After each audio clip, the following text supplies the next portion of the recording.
Today's video is sponsored by 8cap, and did you know you can actually get a free copy of Edge Finder with the help of 8cap? The way this works, basically, if you create an account under our referral link, which I'll have linked in the description down below this video, you can actually get a free copy because they purchase it on your behalf.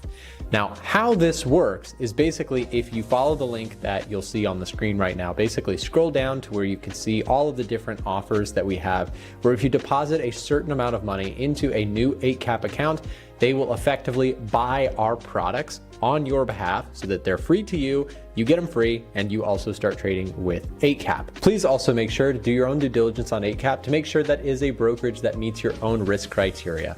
All the information, like I said, can be found in the description down below about this specific sign-up offer. Thanks to 8cap for sponsoring today's content. Now back to the video. Hello, everybody. Welcome back to another live stream. Happy Wednesday to you. Hope you guys are doing well and hope you can hear me, see me. Let me know if we have any issues, but I think we should be good to go. Gold is rallying a little bit here, and it's sort of just stuck in no man's land the last few days. Gold bulls and gold bears seem to be holding up okay, at least in terms of this kind of back and forth support and resistance zone. Hard to say which way this thing wants to move with precision. You never know with certainty, but I generally still think we could see these lows get broken through. There's a couple things I want to talk about in today's video or in today's live stream in regards to the gold chart. By the way, you guys might have seen it in the intro. We are doing weekly giveaways now for prop firms on our website. If you saw it in the opener, what I would highly recommend every single person to do here, if you are a prop trader, there is no reason not to do this because it is free to do. Go to a1trading.com/giveaways and you can join frequently. Every week, you can rejoin for a chance to win a free challenge. Our sponsors across the show, whether it be DNA Funded, we have a couple different sponsors that are game to do this for us. We're giving away challenges every single week. It is free to join. Take 10 seconds out of your day. You might win a free challenge. There's no reason not to.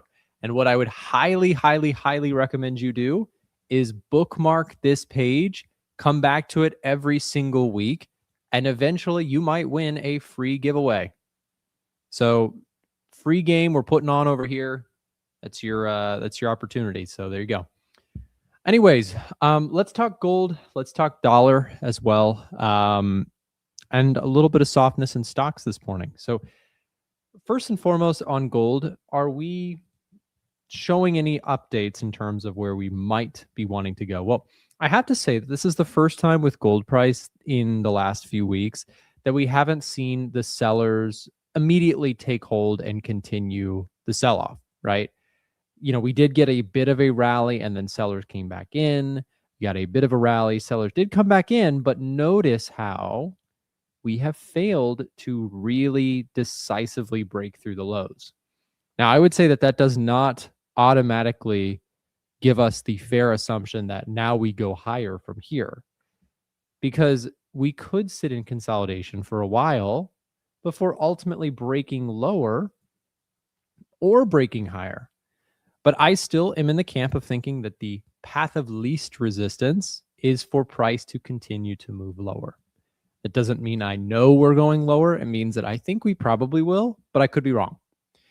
And I think, you know, sometimes people get frustrated by that. I had some people really angry in my comment section yesterday saying, you know, that I have been flip-flopping in my view of where I think gold is going. But I think that you have to understand there is a very big difference between acknowledging what you'll do if you are wrong and being surefire. I know what's going to happen. Gold's going to go lower or gold's going to go higher. There's a lot of people that are like that. And I think that that's actually really dangerous mentality in trading. I think actually having a bit more of an agnostic view to where price goes, meaning if it goes up, I'll do this. If it goes down, I'll do this, is actually kind of the key to profitability in trading, Because if you're so convinced that gold has to go higher or it has to go lower, you are going to blow your account because you're going to size your trades as if you know everything, right? And that's the danger here. So let me be very clear. I don't know how to be more clear than this. Somebody, yesterday was like, Nick, now you're bullish, like you're flip-flopping. And if you literally just clicked play on my video yesterday, within the first 30 seconds, I talked about how I was still short gold. I still am short gold at this current moment. I have not changed in my actual positioning, right? People can say all sorts of things, but actions speak louder than words, right? I'm still short gold. That's it. I'm not telling you what to do. This is not financial advice. This is what I'm doing. I could be wrong, etc. But it's weird how like I make one video, hey, gold might be potentially reversing here, and people get upset with me. It's like, look, if the idea of gold reversing higher and actually showing some signs of breakout to the upside, if that angers you or frustrates you or really stresses you out, your trade size is too big. You're not trading, you're gambling. Like the problem with trading, right? You can fringe on the side of gambling. You can jump over to the gambling side of the fence really easy in trading if your trade size is inappropriate.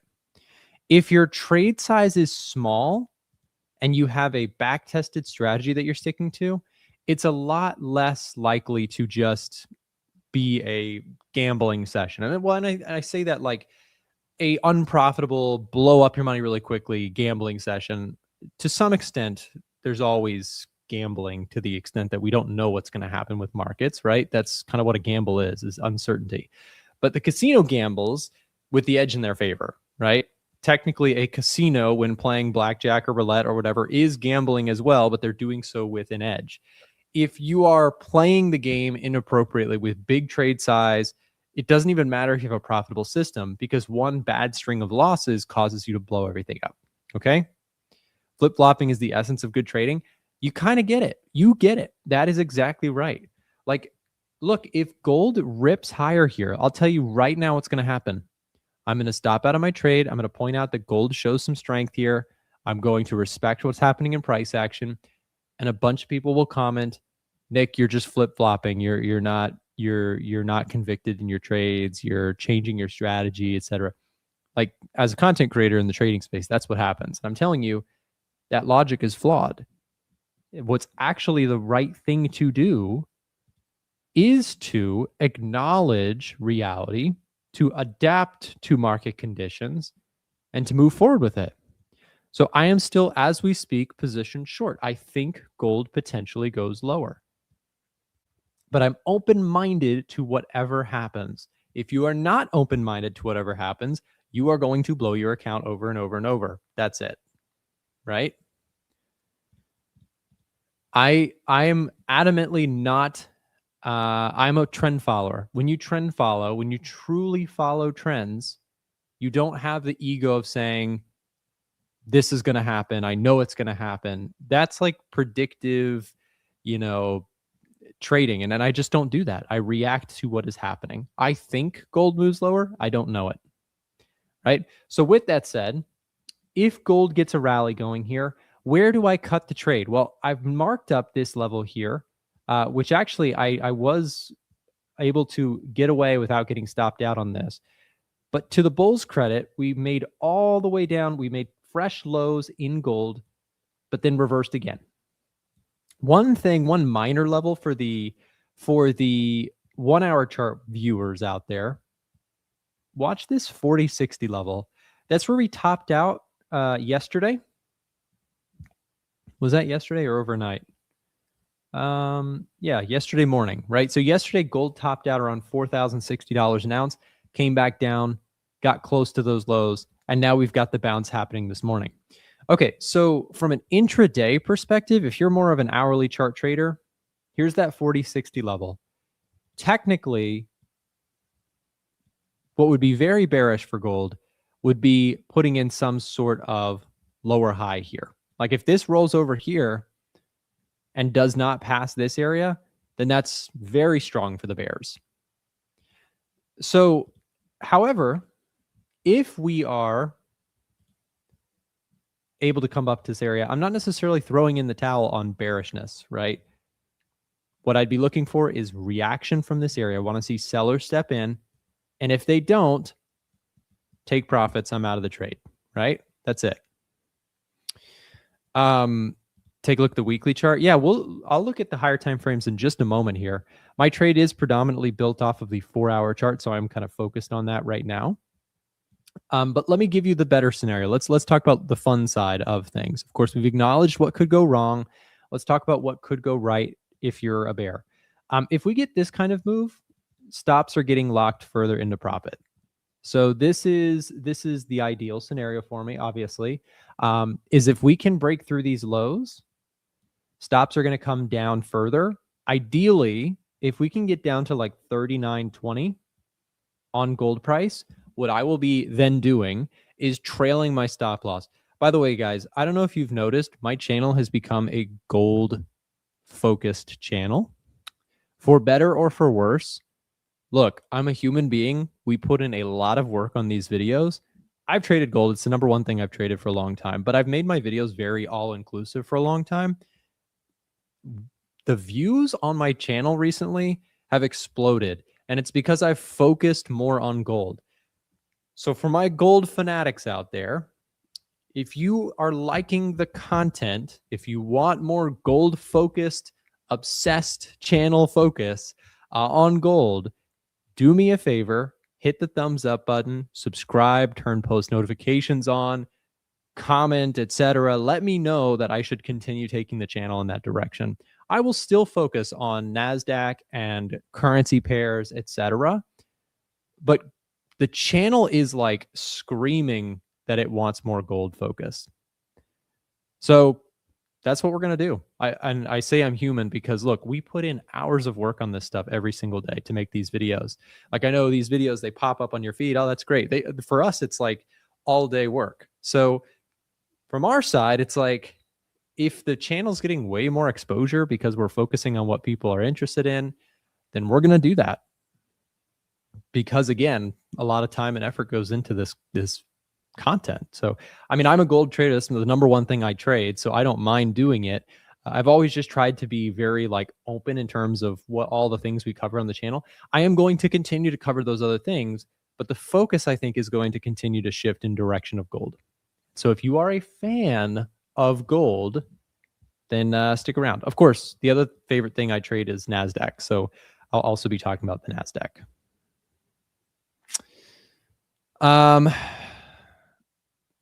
Anyways, that's the focus here for now, is looking for the break lower.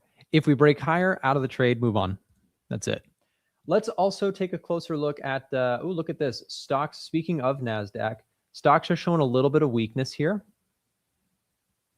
Do I want to be long Nas? That is the question of the day. I do want to be long stocks. I will say that very, very transparently. I want to be long stocks, and I have wanted to be long stocks for some time. I've just not had the chance to do so at a price that I feel is a good risk reward. So what I'm looking for on NAS and S&P is a pullback here. I feel like I have been such a broken record on that for a while. But look, markets are all about patience, okay? Stocks are scared of Warsh. That is a fair point, Farmer Oz. Because here's the thing. When we are looking at stocks, they freaked out last time Kevin Warsh came on the stand. The idea of, where was that? That was Fed Day at some point. Was that June 26th? I can't even remember. Or June 10th? I can't even remember. Anyways, a more hawkish Federal Reserve is a threat to the stock market. If yields are kind of ripping here this morning, if Kevin Warsh comes out more dovish than expected, which I think Marco from our team might be onto something with that. He's been pointing out oil prices lower. I mean, look at oil prices today, down under $70 per barrel here, guys. This should be theoretically helping out the inflation story, and yet you have yields still moving higher. Very interesting. You have such a the market is definitely postured for at least hawkishness right now from Warsh, which is a stark reversal of what we had seen previously, right? Like people thought Kevin Warsh was going to come out super dovish. Market got a hawkish Federal Reserve. Instead, now we see the flip side. We see the market seemingly bidding up the dollar ahead of Kevin Warsh. Yields also moving higher. And I do also still have my dollar long position on.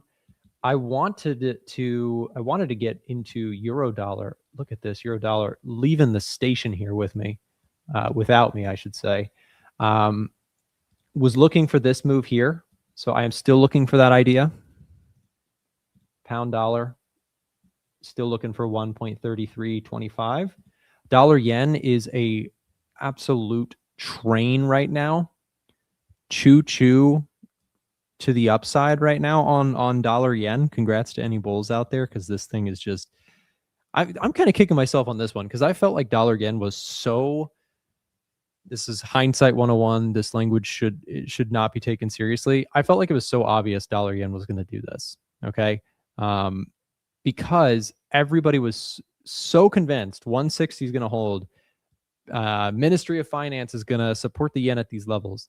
And they did, to the credit of people who said that. They were right several times. But this happens sometimes where central banks like make kind of currency exchange promises and then they don't keep them, right? A lot of the times when they break those promises, the chart runs away. And so with hindsight in my favor, full force, this was an obvious move. I'm saying that sarcastically because nothing is ever actually obvious in trading. Markets are hard to predict. But yeah, dollar yen is freaking out to the upside. Is gold bullish or bearish? So look, I am still bearish on gold. I am not just looking at technicals for this. The reason I remain bearish on gold is multifaceted. Technicals do look bearish. Like if we're looking at just the chart, that's great. But we don't stop there, right? We do not just look at a technical chart and say, oh yeah, the chart's moving lower, it's bearish, right? We also want to look at the macro fundamentals, which have been forward-looking. They have been way earlier to this idea than the technical downtrend even was. Gold became more bearish early in 2026. When you started seeing the breakout of the Iran conflict, inflation expectations rising, yields rising dramatically, the jobs market was already showing signs of stronger than anticipated numbers early on in 2026. The macro turned bearish for gold before the price did. We have been riding the shorts on gold really nicely because the macro has been very confirming of that bias. Take a look at Edgefinder's score over time chart, and you can see that this thing was getting bearish readings early on in June. And if we could zoom this out, way sooner than that. Edgefinder has been bearish on gold for quite some time. Edgefinder is a fundamental macro screening software. Jobs market statistics, economic growth metrics, inflation metrics have all been screaming dollar bullishness, gold bearishness. It has been very binary. It has been very clear. It is probably the strongest macro synergized signal that I have seen in many, many months, and it has been spot on. This is why when you have macro synergizing perfectly, the outcome is so often you get powerful market trends. Look, the markets don't move just because there's squiggly lines on a screen. They move based on what's happening in the real world. Tracking what's happening in the real world, we've isolated to like 10 or 15 key economic metrics that can be observed to get an idea of what those real world trends are looking like. Gold, the dollar, the stock market, gas prices, home prices, people's jobs, inflation. These things are real world forces that drive markets. A lot of the retail trading space has been convinced that all you need to do is look at a technical analysis chart, draw some squiggly lines, and make money. And no wonder the vast majority of people trying to trade lose money hand over fist, because it's not that easy. Listen, I challenge you. If you do not believe me, if you're like, oh yeah, of course you're saying this, you have a sales pitch, you sell a product. You're right. I do have a product to sell you. It's worth every penny. Because if you turn on the television and you listen to the absolute best in the business, the top performing, the strongest hedge fund managers that have made billions of dollars for clients, ask or listen to their interviews, and you tell me how much they're talking about ICT concepts or simple moving averages.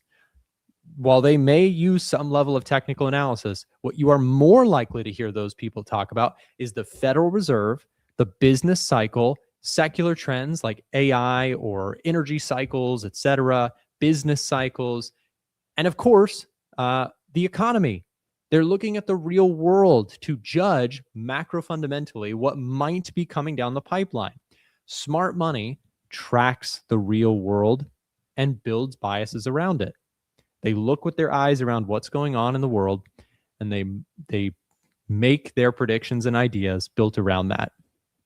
So that dawned upon me years ago. I was like, wait a second. All the pros that I listen to, all the people that I look up to in this industry, all the people who manage billions of dollars, who are wildly successful, have really good track records, they're not talking about what some random kid in jorts on YouTube is talking about. They're not talking about simple technical analysis strategies. They're talking about the economy and the Fed. That's it, right? At the end of the day, the market moves on news events and bows down to what Jerome Powell, Kevin Warsh, Trump, etc. says, because that's the real world. That's macro. Macro is king. If you're a fan of macro, give me a 1 in the chat. If you're like, I'm on the same wavelength, give me a 1 in the chat. We have any macro traders? Like, I know a lot of people in here are still purely technical. That's totally cool. I'm not saying you cannot make money trading just technicals. I'm just saying that macro is the number one. It is dominant in terms of why markets are moving. The better argument would be say, well, technicals have a lot of it priced in, it's factored in. And that's a bit of a chicken or the egg argument. That's different. And I understand, like, oh yeah, technicals may be reflective of fundamentals, but not always. Like, this has been such a clear example. Gold run up in 2023 to 2025, such a clear example. Macro, inflation was falling, rates were falling, right? Global central banks were cutting rates. That story was, you could be very early on, and price reflected it for years after. And in 2026, the dynamic has shifted to the exact opposite. Inflation has been sticky and rising. Rates around the world have been rising. The ECB raised rates. The Fed is talking about potentially raising rates, right? The macro has updated way before price has been trailing and following it, right? So we keep an eye on the macro for that very reason. Now, if you don't have Edge Finder, just a quick plug here. I know I do have a sales pitch for you. Here's what I've got for you. Edge Finder is a product that we've been building for 5 years. We have a team of 10 people behind the scenes dedicated to building the best macro screening tools that are still beginner friendly for people who want to implement this stuff into their trading. It is not a black box magic crystal ball indicator. Sometimes people are like, Nick, if it's so good, then why are you selling it? It should be your secret system. This is not a copy paste make money software. First and foremost, full stop, I'm not selling a crystal ball here. Edge Finder is a tool. It is a resource to screen and monitor what's going on in markets. I use it every single day in all of my videos, in all of my live streams. I believe it is worth every single penny if you are trying to implement macro fundamentals into your trading. Right now, you can get access to it. Let me actually switch over to our summer sale discount. Our summer sale is currently going on right now. You can get 40% off Edge Finder if you scan the QR code that is below my camera, or click the link that's just been dropped in the live stream chat. Like I said, if you are looking to take your macro to the next level, this is a tool for you. With that said, continuing to stay bearish on gold because the macro looks generally more bearish here for me on our list of metrics. It doesn't guarantee we go lower. It just means right now, as we have said for the last few weeks, The story remains bearish, going to stay there until it shows signs of technical reversal. So there you go. Can this tool be used in the futures market? Absolutely. Yeah, we have a bunch of different futures related things. Bitcoin, euro, like you can, if you trade. So this is not necessarily built for euro US dollar only, or you know, you have S&P 500, you have Nasdaq. So if you trade NQ, you know, you have NQ on here. Technically, it's the same thing. It's just called Nasdaq. So yeah. So let's see. That makes non-yielding assets unattractive. Yeah, that's a underrated comment right there, because here's the thing. Part of the reason gold looks so bearish is exactly what this person is saying. With the dollar and other central banks raising rates, you get rewarded for holding on to cash or bonds or savings accounts, balances, etc., to because higher interest rates offer you something more in the bank to keep it there. Whereas if you own gold, gold doesn't yield you anything, right? Now, I'm not saying gold is permanently bearish. I'm pointing out that if you're looking at gold, it doesn't yield anything. And for some people, the opportunity cost of buying gold is not as attractive as just keeping it in a savings account and waiting for better opportunities. In fact, if you think gold continues to move lower, what a lot of people might do is sit in a savings account, and they might say to themselves, yeah, I'll buy gold if it goes to 3,200. I'll buy gold if it goes to 3,000. Could it go there? Maybe. Am I saying it will? No, because I don't know. I'm a trend follower. I just ride it, right? Wherever it goes, I'm following it as long as the macro and price are synergizing. That's it. Too much time spent on gold when it's not doing anything. I would argue gold is doing a lot here. We are posturing for a move one way or the other, I think. I think for me, there's nothing to do here. Like, there's no changes I'm going to make right now, but I do want to map out what I will do, which is if we break through the lows, I'll trail stops. And if we break through the highs, then we'll just cut the trade, take profits. Bitcoin to 50K ball out. Let's take a look at Bitcoin. I mostly agree with you in terms of, like, something looks broken here with Bitcoin. And I think it might be the whole story around the strategy, kind of forced selling that's going on. That just, here's my opinion on it. The Michael Saylor situation just sounds like the next crypto FTX situation. Does it not? Does that not sound like, for the crypto crowd out there? I mean, if you're a true believer in it, that sort of like forced selling event, if history suggests anything, that would be most likely a bottoming event. Like, if this forced selling gets really violent in strategy, it already has been, but let's say it gets way more violent, that's the sort of thing you see at the bottom of a market move. Like, the FTX collapse took place around the bottom end of a market move. I think the Bernie Madoff stuff happened towards the bottom of the 2008 stuff. Like, the market bottoms on horrible, horrible news. Like, when it seems it can't get any worse. So I wouldn't be surprised if 50 or even like 40 could come into play. If you get a real quick sell-off, like a real forced selling event in Bitcoin, that's still within the realm of possibility with market history for Bitcoin. Like, remind ourselves that this has always been living in a up market. Like, Bitcoin's entire reality has been lived in a hospitable, for the most part, market environment. We've never had a true serious recession like a 2008 since Bitcoin's inception. Yet during that same time, we've had 80+% drawdowns in Bitcoin. So that's what makes me nervous about Bitcoin as an asset. If you have a true recession in the next 5-10 years, what happens to Bitcoin in that environment? If it dropped 85+% in a mostly hospitable 15-year period, what happens to Bitcoin in a real recession where things go down and they do not come back for a very long time? I don't know. I'm not claiming I have the answer on that. I'm just pointing out, like, if you are a crypto like hodler,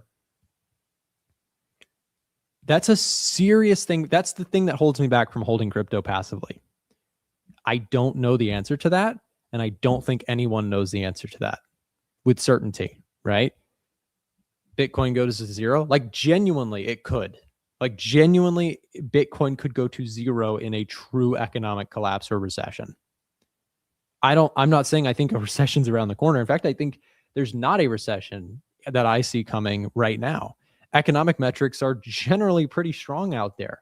Doesn't mean they can't change, but I'm just pointing out that if you get, and also Bitcoin's down 50% with the Nasdaq and S&P 500 at all-time highs. What happens when the S&P 500 goes on a 25 to 30% pullback, which happens periodically?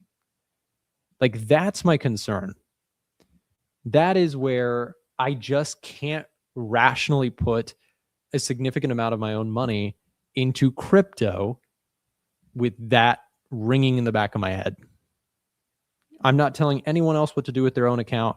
I'm simply sharing what my thoughts are, and that is why I cannot, in good faith, have a long-term passive situation holding on to Bitcoin. It's unprecedented what happens in a true recession. And I have not, from all the crypto people, I've just not seen like a good response to that. And again, I'm not like a perma bear on crypto. I think you could go 10x in the next 1 year. I'm not like betting that I think it's going lower. I'm not short Bitcoin. I'm just unsure that is like, there's no parachute backdoor plan for this if there's a recession. So yeah, I mean, I genuinely think a recession could take it to zero or very close to it. So I too much risk there for me. Fed speech. Do we have Kevin Warsh going on right now, but I believe we've got Alan Perez coming on. Let me just see. Do we have the speech going on here? I'm just checking. I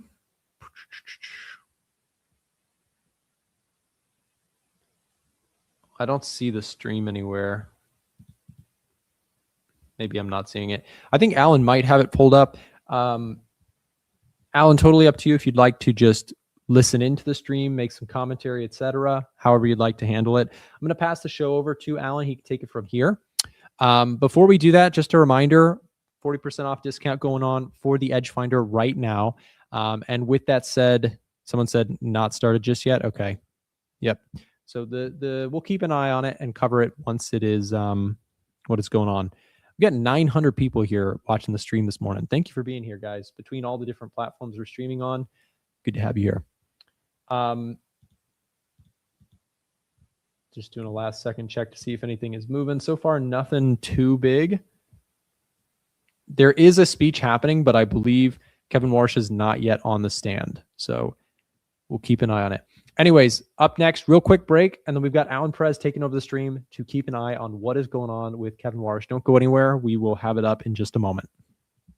If you're enjoying the stream right now and would like to join us beyond just live streams, consider joining our free-to-join Telegram channel. Inside of our Telegram channel, we're sharing daily market analysis, bonus clips from the live streams and videos, giveaways to our products, prop firms, and brokerages, and much, much more. So like I said, if you're looking to stay up to date with ideas that we're looking at in markets, even if you can't make it to a live stream, consider joining our Telegram channel down below in the description of this live stream, or being dropped in the live stream chat as we speak.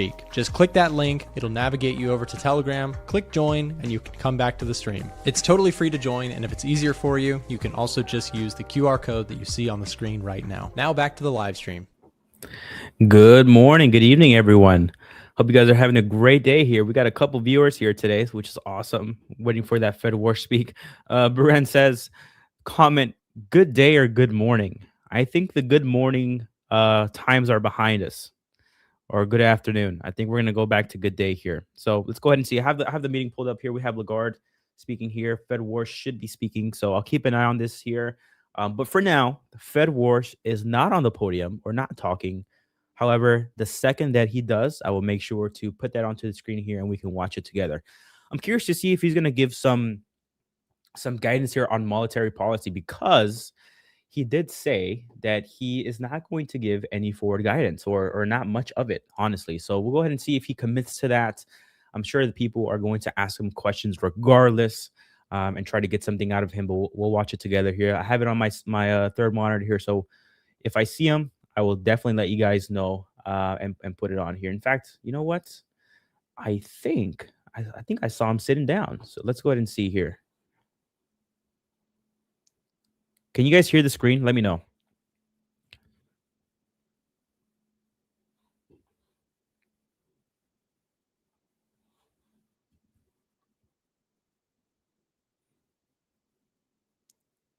No, can't hear it.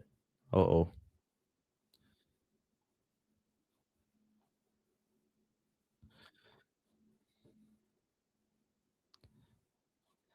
You need to reshare your screen and turn on. Okay, got it.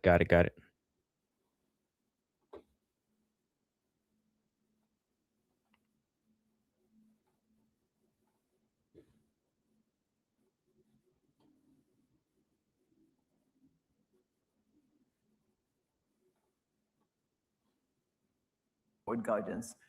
They will have to do a bit of homework. How about now? Let me know. The indicators that we're attentive to. They will have to appreciate our intellectual process and what we are especially attentive to. And that So for those that weren't you know, listening if I here, go Lagarde through asked a what, question about forward guidance. So let's we go ahead and did see on the how 11th of Warsh June. answers that. We looked at the inflation outlook, taking into account all the latest economic and financial data, with risks part of our assessment as well. And that's, you know, recent development, as you know. We looked at underlying inflation, various set of indicators, and we looked at the transmission of monetary policy. So it's taking all that into account in the context of a supply shock that led us to the decision that we made. Speaking of not liking forward guidance, which is going to make this job so much harder for me, this panel, Chairman Warsh, we have inflation in the US that is higher than Europe's and farther away from our target. So why are we not raising interest rates? I was hoping you were asking me about forward guidance. We'll get there. Because you have so much to say there too, right? So we have found common cause. It's what President Lagarde said. I liked her when we met 20 years ago when she was finance minister. After that answer, I love her. Reform does not stop at the water's edge. What I found most exhilarating about the last 2 days here is the kind of discussions that we've begun at the Federal Reserve has a lot of people at this conference open-minded, keen to think anew about the conduct of monetary policy. And President Lagarde's answer on forward guidance, I couldn't have said it better myself. We're going to chart a new course so that we can make better decisions and do the right thing. And so my few days here have been incredibly rewarding on that. On the broad conduct of policy, at my press conference, I said, I'm not going to give forward guidance because we're meeting in 6 weeks, but I have an update for you. We're meeting in 4 weeks. Helpful. So is July on the table for a rate hike?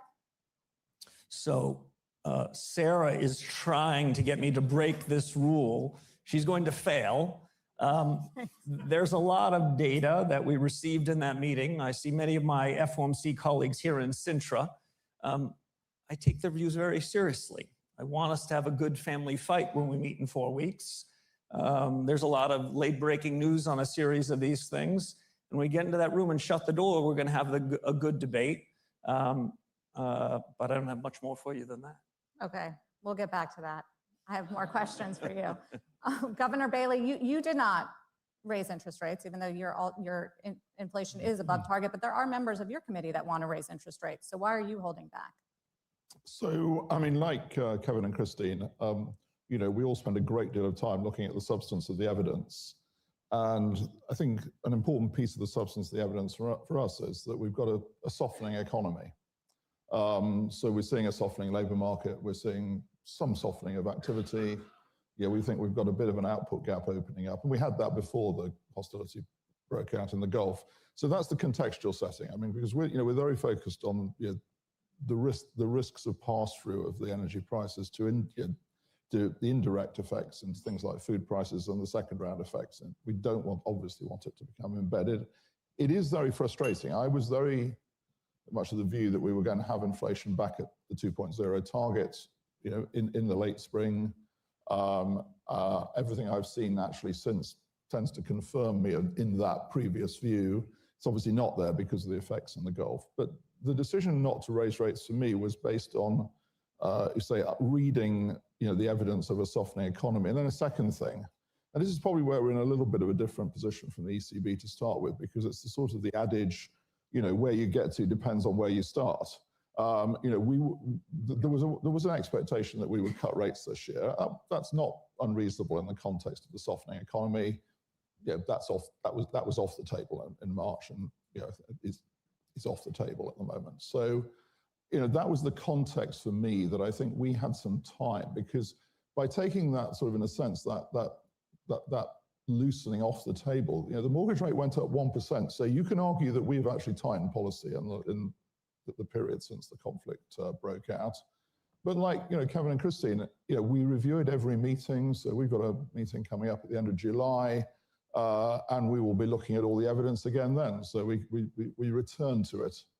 Yeah, the weakening economy, though, it sounds like, are you more worried about that than the higher inflation? Well, I'm not going to give you any prediction as to what we will do. I think, obviously, the thing that has happened is that energy prices have come down quite substantially. They're still a bit above where they were pre-conflict, but they've come down. But the other thing you have to be a bit careful with in the UK is that we have a delayed reaction mechanism to energy prices because of the way our household energy price cap system works. So I always say, it's appropriate at the moment to borrow a soccer analogy. I'm afraid we always look a bit better in the first half than we do in the second half. I'm proud that you used the word soccer. Now that the World Cup is in the US, everyone's talking soccer.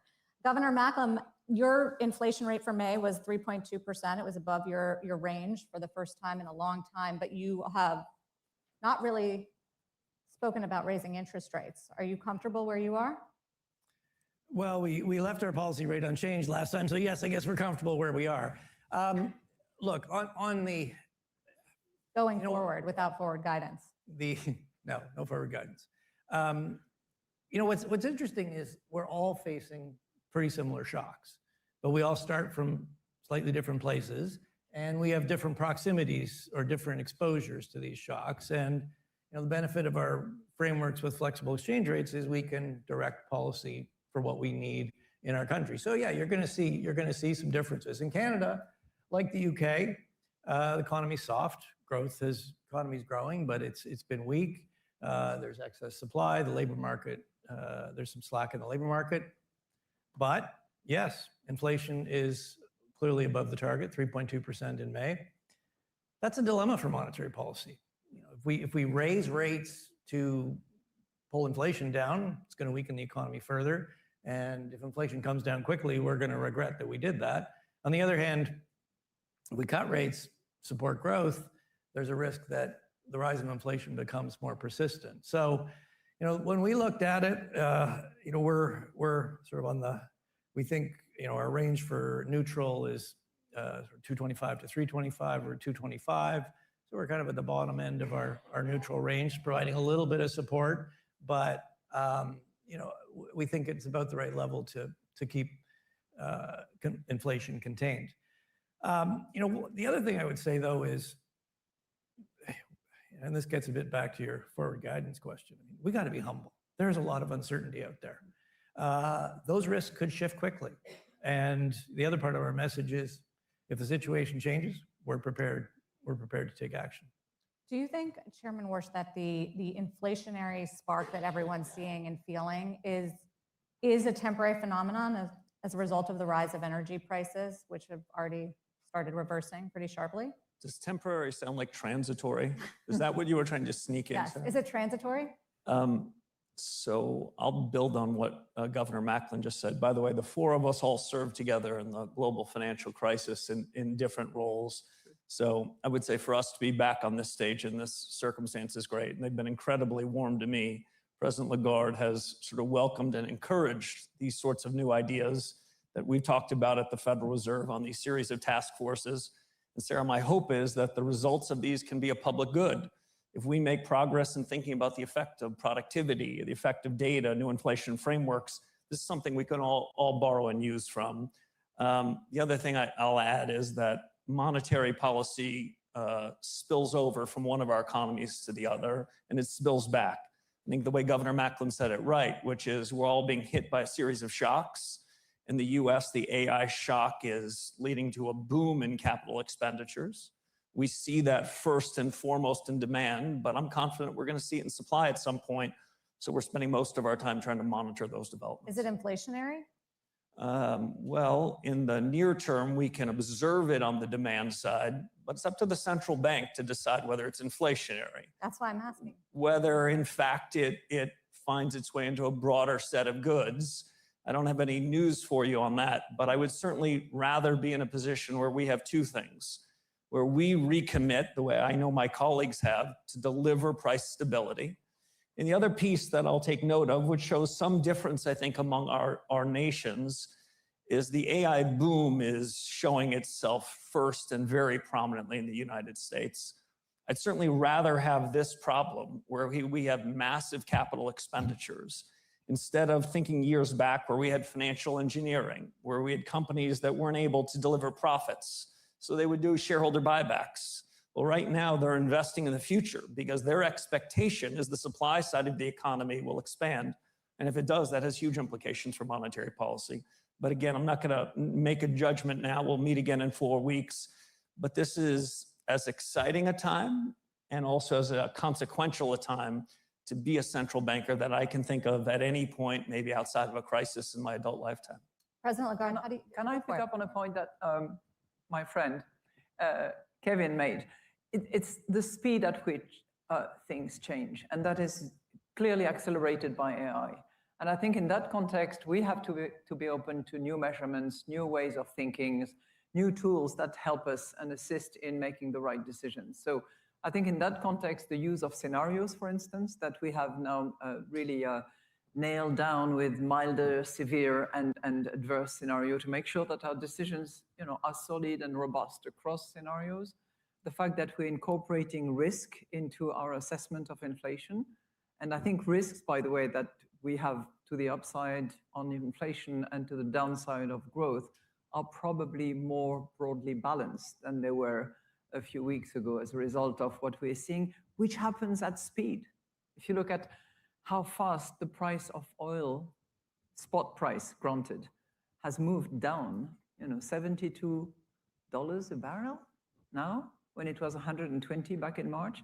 These are changes that are just so accelerated that we have to be prepared to measure differently and more accurately using AI, for instance. how do you make sure Europe doesn't get left behind on AI?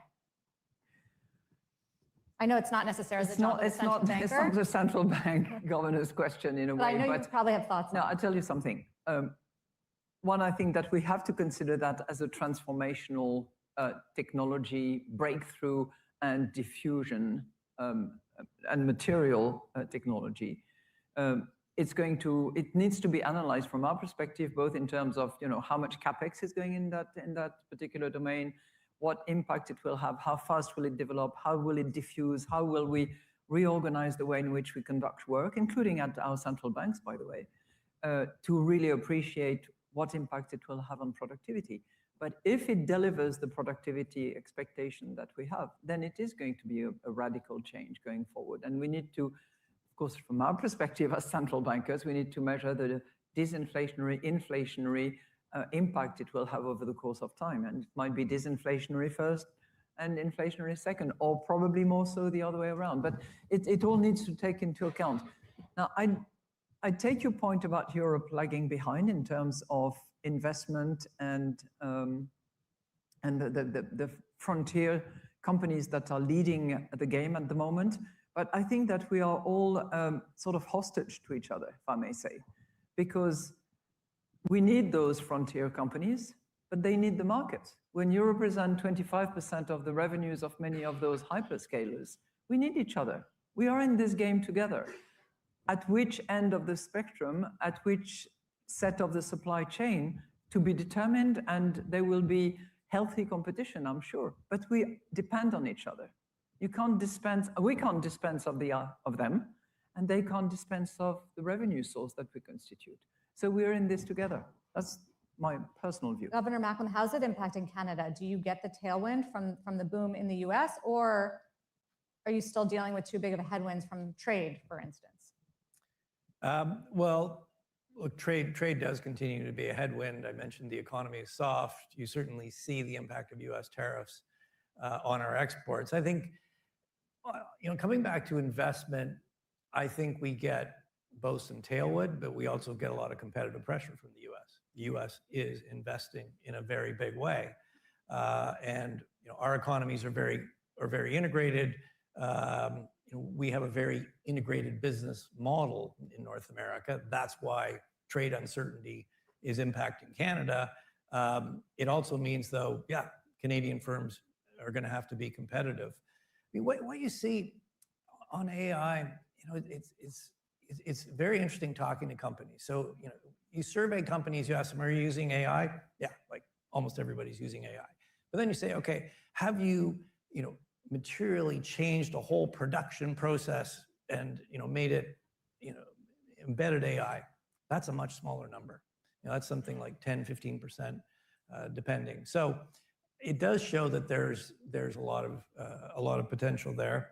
Whether it's inflationary or disinflationary, I think looking out, ultimately, I mean, there's so many good reasons why this is a general purpose technology. And one of the things I picked up over the last couple of days is, well, actually, it could be even bigger than that. If it actually accelerates the process of innovation, of discovery itself, it could be even bigger. But when exactly that arrives, when those disinflationary kick in, I think is a very open question. That's another one of those things we need to be humble about. In the near term, we are starting to see some pressures. You can see it. You mentioned our May CPI number. You look at computers up 10%. How's that going to feed through the supply chain? I mean, those are the sort of things that we're going to need to keep an eye on. Yeah, memory chips. All right, so it seems like we're not going to get much out of Warsh here. They're starting to pivot off the different economies. Interesting, though, nonetheless. So what I got from that, Marco, they're trying to be very proactive. Lagarde said that she's looking at the price of oil and how dramatically has dropped off here, and that they're trying. Oh, you need to share your screen, Alan. Oh, my bad. Give me one second here. Seems like Lagarde is very much focused on the price of oil and how fast it's coming off, and it seems like they're going to be very flexible in jumping the gun and lowering interest rates if they have the opportunity to do so. So, yeah, let's look at the market reaction here. So we're seeing dollar higher, though it is starting to cool off a little bit here. Like the euro dollar was selling off, but now it's starting to find a little bit of a bump. We'll see. The biggest test will be tomorrow's NFP report. I think, Marco, if you get a hot NFP report, I think you told me this yesterday, but we're probably going to see a sell-off in the stock market, similar to what we saw on that Friday of June 5th, where you had a hot NFP report that gave the Fed the green light to essentially hike interest rates if they need to. I think we would see a similar reaction tomorrow. So if you get a hot NFP report, probably see another sell-off in equities and a higher dollar. And then the opposite is true if you get a softer NFP report. Marco, what are you looking at for tomorrow, man? So we got Kevin, pretty much a non-event, I would say. So he doesn't want to feed us any breadcrumbs. Tomorrow is NFP. That's going to be the deciding factor. That's going to be sort of a very important NFP, especially for this year. Now that we have moved away from the war, it's back to economic data. And the interesting phenomenon is what you mentioned is a hot print is going to be bearish for the stock market. So a hot print will actually be risk off because we expect the Fed to hike, which would reduce the money supply. Now, a lower print like 20, 30, maybe even 40K would actually be bullish for stocks, would probably be bullish for or bearish for the US dollar. So pretty much a full-on risk-on theme, because that would mean the Fed can be more dovish. So it's all about that print for tomorrow. My research is telling me it should come out a bit weaker than the forecast, but you never know. It's pretty uncertain. So I'm not betting on just the NFP print.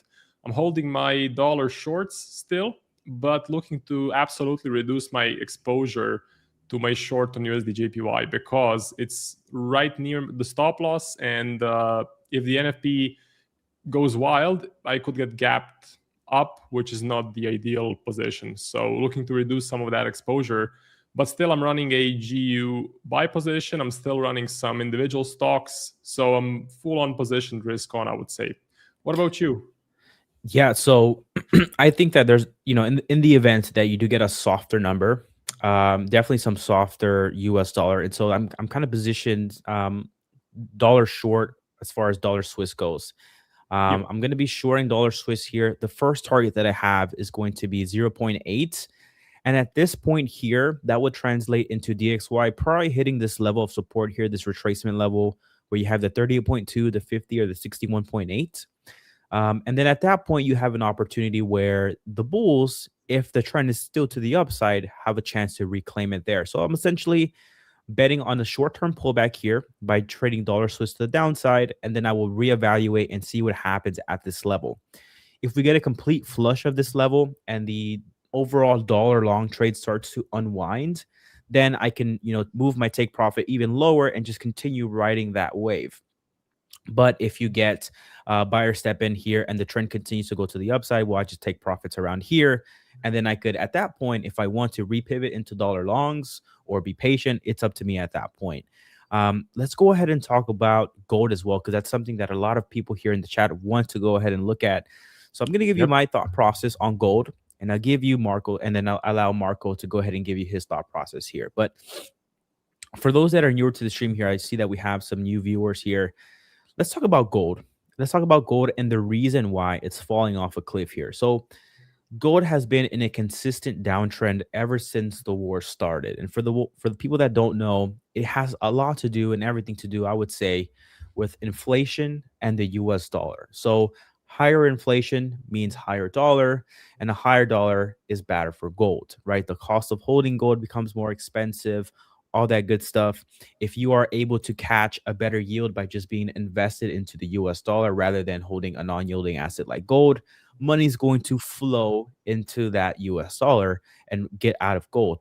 Now, you're in a weird position, or an interesting position here, because the NFP report tomorrow will give us clues as to where the Fed might go with interest rates. So to Marco's point, if you get a very hot print, likely the Fed is in a good position to hike interest rates, and that will continue to pressure gold. And the opposite is true. If you get a cool print, then maybe the Fed can be a little bit more dovish, and that would benefit gold. So that's kind of my thought process here. So to keep it black and white here, hot NFP print, bad for gold. Cool NFP print, good for gold. And so we're at a very important level here, that 4,000 level of support here, where it can go either way. Marco, what are your thoughts for gold? Are you looking to trade it tomorrow for the NFP print, or are you more so spectating on it? Gold, in my opinion, is in this no man's land. So let's put it on the screen. We are below the 200 EMA, and the saying is nothing good ever happens below the 200, and we are above the 4,000 level. So I would say we're stuck in this box, and until we break out up or down, I'm not going to be doing anything on gold. My bias long term is bullish, because I believe this could be a nice bottom here, and I think the Fed will be more dovish long term. Again, they may do a hike sort of to establish credibility, but the inflation is going to fall. Like oil prices back to pre-war levels. So long term, they will flip dovish sooner or later. That's why long term, I'm also bullish. But if we do break down from the 4K level, I would consider some, let's say, short-term sell setups. I would need a confirmation from the edge finder, of course. I think right now we're getting a bearish print. So let's take a look at that for gold. So if we break 4K with conviction, we're currently getting a very bearish score, so that's completely fine. And then I would be happy to sell gold. By the way, if anyone wants to get the edge finder, basically does all of the analysis for you. So technical sentiment, economic growth, inflation, jobs market, everything is in here. You get a cumulative score. I think there's a 45% sale running right now. So it's the summer sale. and you can use the code Alan. So the code is Alan, or you can use the code Marco. They both work, and Alan and I will split the commission. So if you wanna take a look, if you wanna check it out, I think now is the best time to get in, because I think this is the best sale of the year. Alongside of gold, Alan, what do you like the most? So you're in a dollar Swiss short, or looking to get into that short. What's the next thing? Another thing that I like too, in the event that the report comes out in benefit for equities, I do like the indexes to the long side. We've had a nice recovery since the war. And I do think that this level of support here is 7,200. It reacted to this level once. I think if we go to pull back into this level here, I think that would be a good position to continue riding this momentum to the upside. I think the S&P 500 I like more than the Nasdaq. I mean, you can see that the Nasdaq here today is down 1%. It's definitely more sensitive than the S&P 500. Also, to the S&P 500 is a little bit more resistance to the AI sensitivity, I would say. The AI names have been very, very sensitive. A lot of people are saying that it's amazing and this is the beginning of the AI run, and some say that it's an AI bubble. So I think if you want to get a little bit some of that out, then I would go into the S&P to take advantage of the broader market strength. So I do like S&P to the long side here. Again, 7,200 or 7,000, where that 200-day moving average lies, would be a good buy opportunity for me personally. Yep. So when I look at the S&P, I think it actually looks pretty bullish. Let me bring it on the SPY. So the EMAs are bullish in my opinion. We're sitting above the 200, above the 20, above the 10. And the price, at least this week, has been pretty bullish as well. So as long as we can stay above these EMAs, I'm going to be bullish, and I'm going to be looking for positions in some of these individual stocks to let's say, spread out my risk a little bit. I think some of them, okay, we're getting some pretty nice price action on some of these. But yeah, so most of my individual stock picks, they depend on what is the S&P doing. Right now, the S&P seems to be holding up well. And as long as we can stay above those EMAs, I'll be looking for some buy positions on the individual stocks. As far as indices go, I would rather focus on the Nikkei. So a better pick for me personally would be the Nikkei, which right now is pretty close to the 20 EMA. And I'm waiting for a bullish print on the edge finder. So once we can hit that 20 EMA again, get a bullish print, bullish bias here, is going to be game on to get in on the Nikkei. Nikkei has been steadily outperforming the S&P, outperforming the Nasdaq. From my research, the Japanese stocks are really undervalued, so the capital is starting to catch up. The Japanese government is super dovish. You're getting all of the ingredients basically for a raging stock market, and also the yen is losing value, which is definitely an added bonus, an added plus for the Nikkei. Yeah, man, the indexes seem to be in a really good spot here. And I'll show you this as well. The edge finder right now is showing a bullish reading there, very bullish reading for the S&P 500. And the score just recently improved within the last day, plus 3 points. So I definitely like that. I think the Nikkei is also a very interesting play here. I don't see it here on the edge finder, but definitely no doubt that that is a very interesting play. And you've been pretty consistent with that Nikkei play as well. Marco, look at this. So the pound dollar was selling off here when Bailey was kind of hinting at, their weakening growth, their situation here. Now it's starting to see a little bit of a recovery.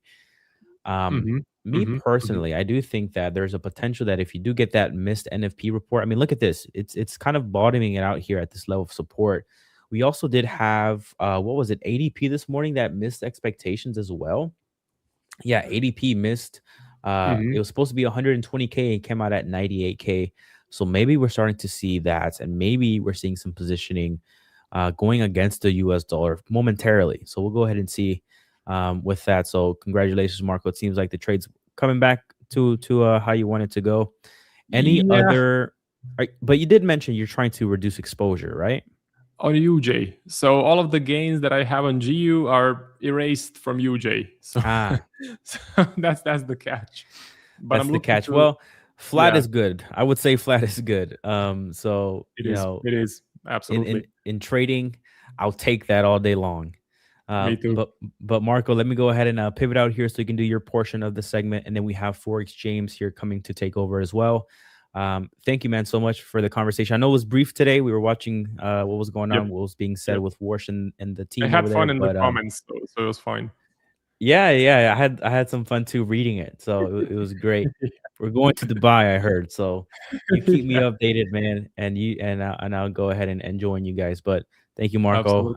We'll see you tomorrow for the NFP, and have a good rest of your day, man. See you tomorrow. You too. Thank you. See you. Alrighty. So you heard it first. It's gonna be Alan, Ballout, and me. We will be going to Dubai. The schedule will be in the A1 Discord, so if anyone wants to join. I just need to adjust the position here, so give me 1 second. I think GH gapped up quite nicely, so time for me to take half off at least. Let's go to GH close. You see I'm running 37, so I need to close it by, let's do 19. Close, and I should have, okay, yeah, looks fine. So this is still in forward testing, by the way. The strategy is the same thing that that Quagmire guy uses. It's not Quagmire, it's Qualmagi or Kulamagi. I basically heard about him or read about him in Market Wizards, and on his website there's a full strategy. 3 timeless setups, and these are really, really good. So this guy turned like 5K into 100 million only trading stocks, and I'm trying to apply some of his strategies to expand my approach a little bit. But anyways, this is still in forward testing. If all goes well, you will be notified in the A1 Discord, and I will start posting these trades. I'm currently running CAT, which is in some decent profit. I'm running GH, which is in profit. I'm running BRKR, which is in break even. And I have some stuff on the list which I'm looking to scale into, but we will see how that develops over time. I do want to get back to the things that most of you are trading. On the watch list, I have USD/JPY. Did someone say something? I don't know. Why is the dollar losing value at the moment? So let me check. Breaking news. Did we miss something from the conference? I don't think so. I mean, the Fed Chair Warsh expanded supply would have huge implications for policy. Personally, I wasn't expecting much. So Warsh didn't really wanna give out a lot of information, which I understand. You know, depending on the chairman, previously they tended to feed you some breadcrumbs. Like Powell would say something on a press conference, and then you as a trader, you can use that to adjust your positions. Warsh doesn't want to do that, at least not at the moment. So we're gonna have to wait for the Fed decision, which is gonna be in July. But tomorrow is NFP. It will be super important. So make sure you join our stream tomorrow at, let's see the time, news calendar. I'm in Croatia, by the way, so this timetable is going to be much different. 14:30. So after the NFP report, I will be jumping on the stream with Alan, and we will be discussing this. It's going to absolutely impact my positions. I'm positioned very much risk on. What does that mean? It means short on the US dollar. So I'm doing that by selling USD/JPY. I am buying GBP/USD. I'm also doing stocks. So pretty much the SPY is going to be highly correlated with the NFP report. And the interesting thing about the report, as I talked with Alan, if you get a hot print, it will be bearish for stocks, because that means the Fed could hike interest rates. If you get a low print like 10, 20, 30K, that is actually going to be bullish for stocks. If you get a very bad print, negative print, that should be extremely bullish for stocks, because you're going to get cuts, rate cuts, and it should be very bearish for the US dollar. So my GU should fly from that point on. By the way, this was a signal in the A1 Discord.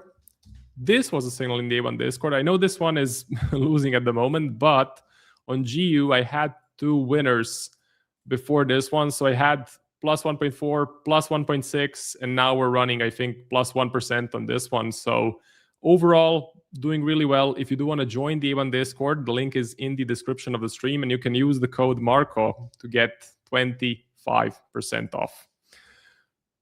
So those are my 3 favorite things as far as the watch list goes. The Nikkei, I want to buy. I think this is a super strong story. Okay, comment. Warsh said inflation lower. I didn't catch that. I was too busy commenting on the stream, but I'm gonna do more research on that after my segment ends. But that is good for my positioning. What I'm basically thinking, and you can comment on this. So what I'm basically thinking is oil is back to pre-war levels. Not just that, we are now below the pre-war level. So if you go and fill up your car at a gas station, you will notice that diesel is back to the levels from, let's say, February. I've just been to the gas station, so I know. Inflation, the high inflation in the States, if you look at Edgefinder inflation CPI, this is mostly because of energy. This is because of the war, the spike. So right now, if oil is back to pre-war levels, inflation should naturally fall. So there's no need for the Fed to hike rates. Would you agree? And do remember, before the war, we were supposed to get rate cuts. Okay, is gold moving? Oh, it is a little bit. I mean, this is not, well, on the 1 hour, it is a pretty big move. Interesting. Yeah, so gold bouncing off of this level a little bit. Anyway, do remember, we were supposed to get rate cuts in 2026 before the war. And now we have 2 rate hikes priced in. I think that is too much. I think that's over-exaggerated. I think we actually keep the rate the same, or we may even get a cut at the end of this year. So that's how I'm positioned in the markets at the moment. I do want to hear the opinion of the viewers. So in the comment section, write down dovish or hawkish. So I want you to think about it. Are you hawkish or are you dovish for the Fed by the end of this year? So Fed by the end of 2026.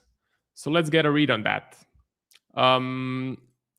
Let's see, dovish, 2 dovish prints. So I'm going to wait a bit until we get some more comments through.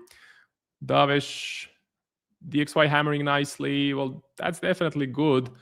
I mean, the Warsh speech was important, but the more important part is the NFP tomorrow. Okay, the NFP tomorrow will be much more important. The EU member gave hints because she said we're aligned with the US, and she said more possibility on inflationary first, then deflationary means both EU and US are dovish, then hawkish later.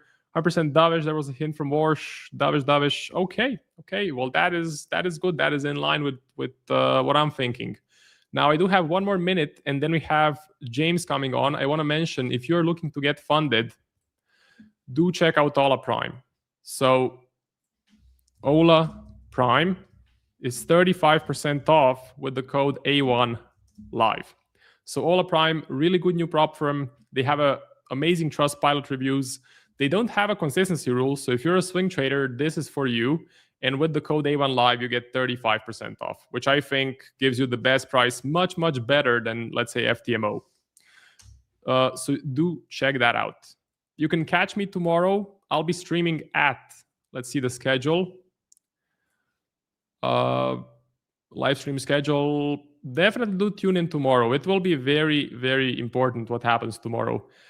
Tomorrow is going to be 9:45 Eastern Standard Time. Okay, so a little bit after the NFP. And I'll be streaming with Alan. I think that NFP will give us even more clarity. We got some chatter from Warsh. At least it looks like that we got some chatter from Warsh, but the NFP print, will it print hot? Will it print weak?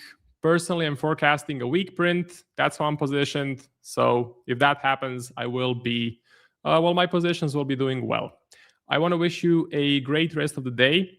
I'm going to tune out now, and James will come on in like 20 seconds. So thank you. See you in the next one. Goodbye. If you are a swing trader and you are looking to get funded, then check out today's video sponsor, Ola Prime. Ola Prime has a challenge built deliberately for swing traders. Check this out. The Prime Challenge offers the ideal setup for swing traders with leverage up to 30 times. They also allow news trading. Weekend holding is also allowed. They offer up to 95% in rewards, and they have a 100% challenge fee refund available if you are able to complete the challenge. I know that a lot of people who watch these live streams tend to be more swing trader focused. So when looking for a partner to sponsor today's show, Ola Prime stood out as a perfect candidate. If you'd like to check out Ola Prime for yourself and get a live stream discount, then check this out. Simply use the promo code A1Live, that's A1 Live, for 35% off any of their challenges. As always, make sure to do your own due diligence to see that this is in fact the right firm for you if you are looking to get funded. All the information will be now dropped in the live stream chat or in the description down below. Now back to the stream.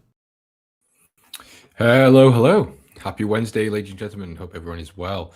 So we're getting headlines in from Warsh. Nothing overly interesting, to be perfectly honest with you. We are getting Fed Chair Warsh. We've looked around to see the prices are too high. Expectations of inflation over the next, over the first 4 weeks have come down. Supply side is solid. What else have we got? Not that much. Yeah, that's kind of it, actually, in terms of interest. We did also have two pretty credible sources come out saying that they're expecting pretty solid jobs numbers tomorrow from NFP, unemployment, and average hourly earnings, as well as no revisions lower on previous releases. So I think that was Besant and Hassett that they both came out and said that. So we'll see. But so far, it's not looking overly interesting. The dollar is down, actually, at the moment. We are seeing gold having a spike to the upside, as well as all of the other dollar pairs as well. Pound dollar's up. Australian dollar, US dollar is up slightly. New Zealand US dollar is up. Gold's up. And silver is up, as well as euro dollar that's also having a little move higher. But nothing that's really interesting to me at this time.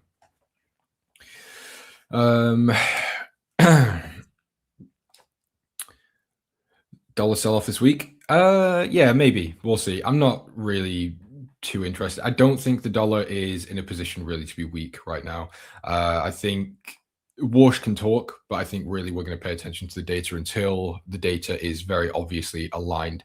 So at the moment, as we spoke about yesterday, the US fundamentals are still really strong. There's nothing bearish here for the dollar. The only thing that could really change this at the moment is tomorrow's data.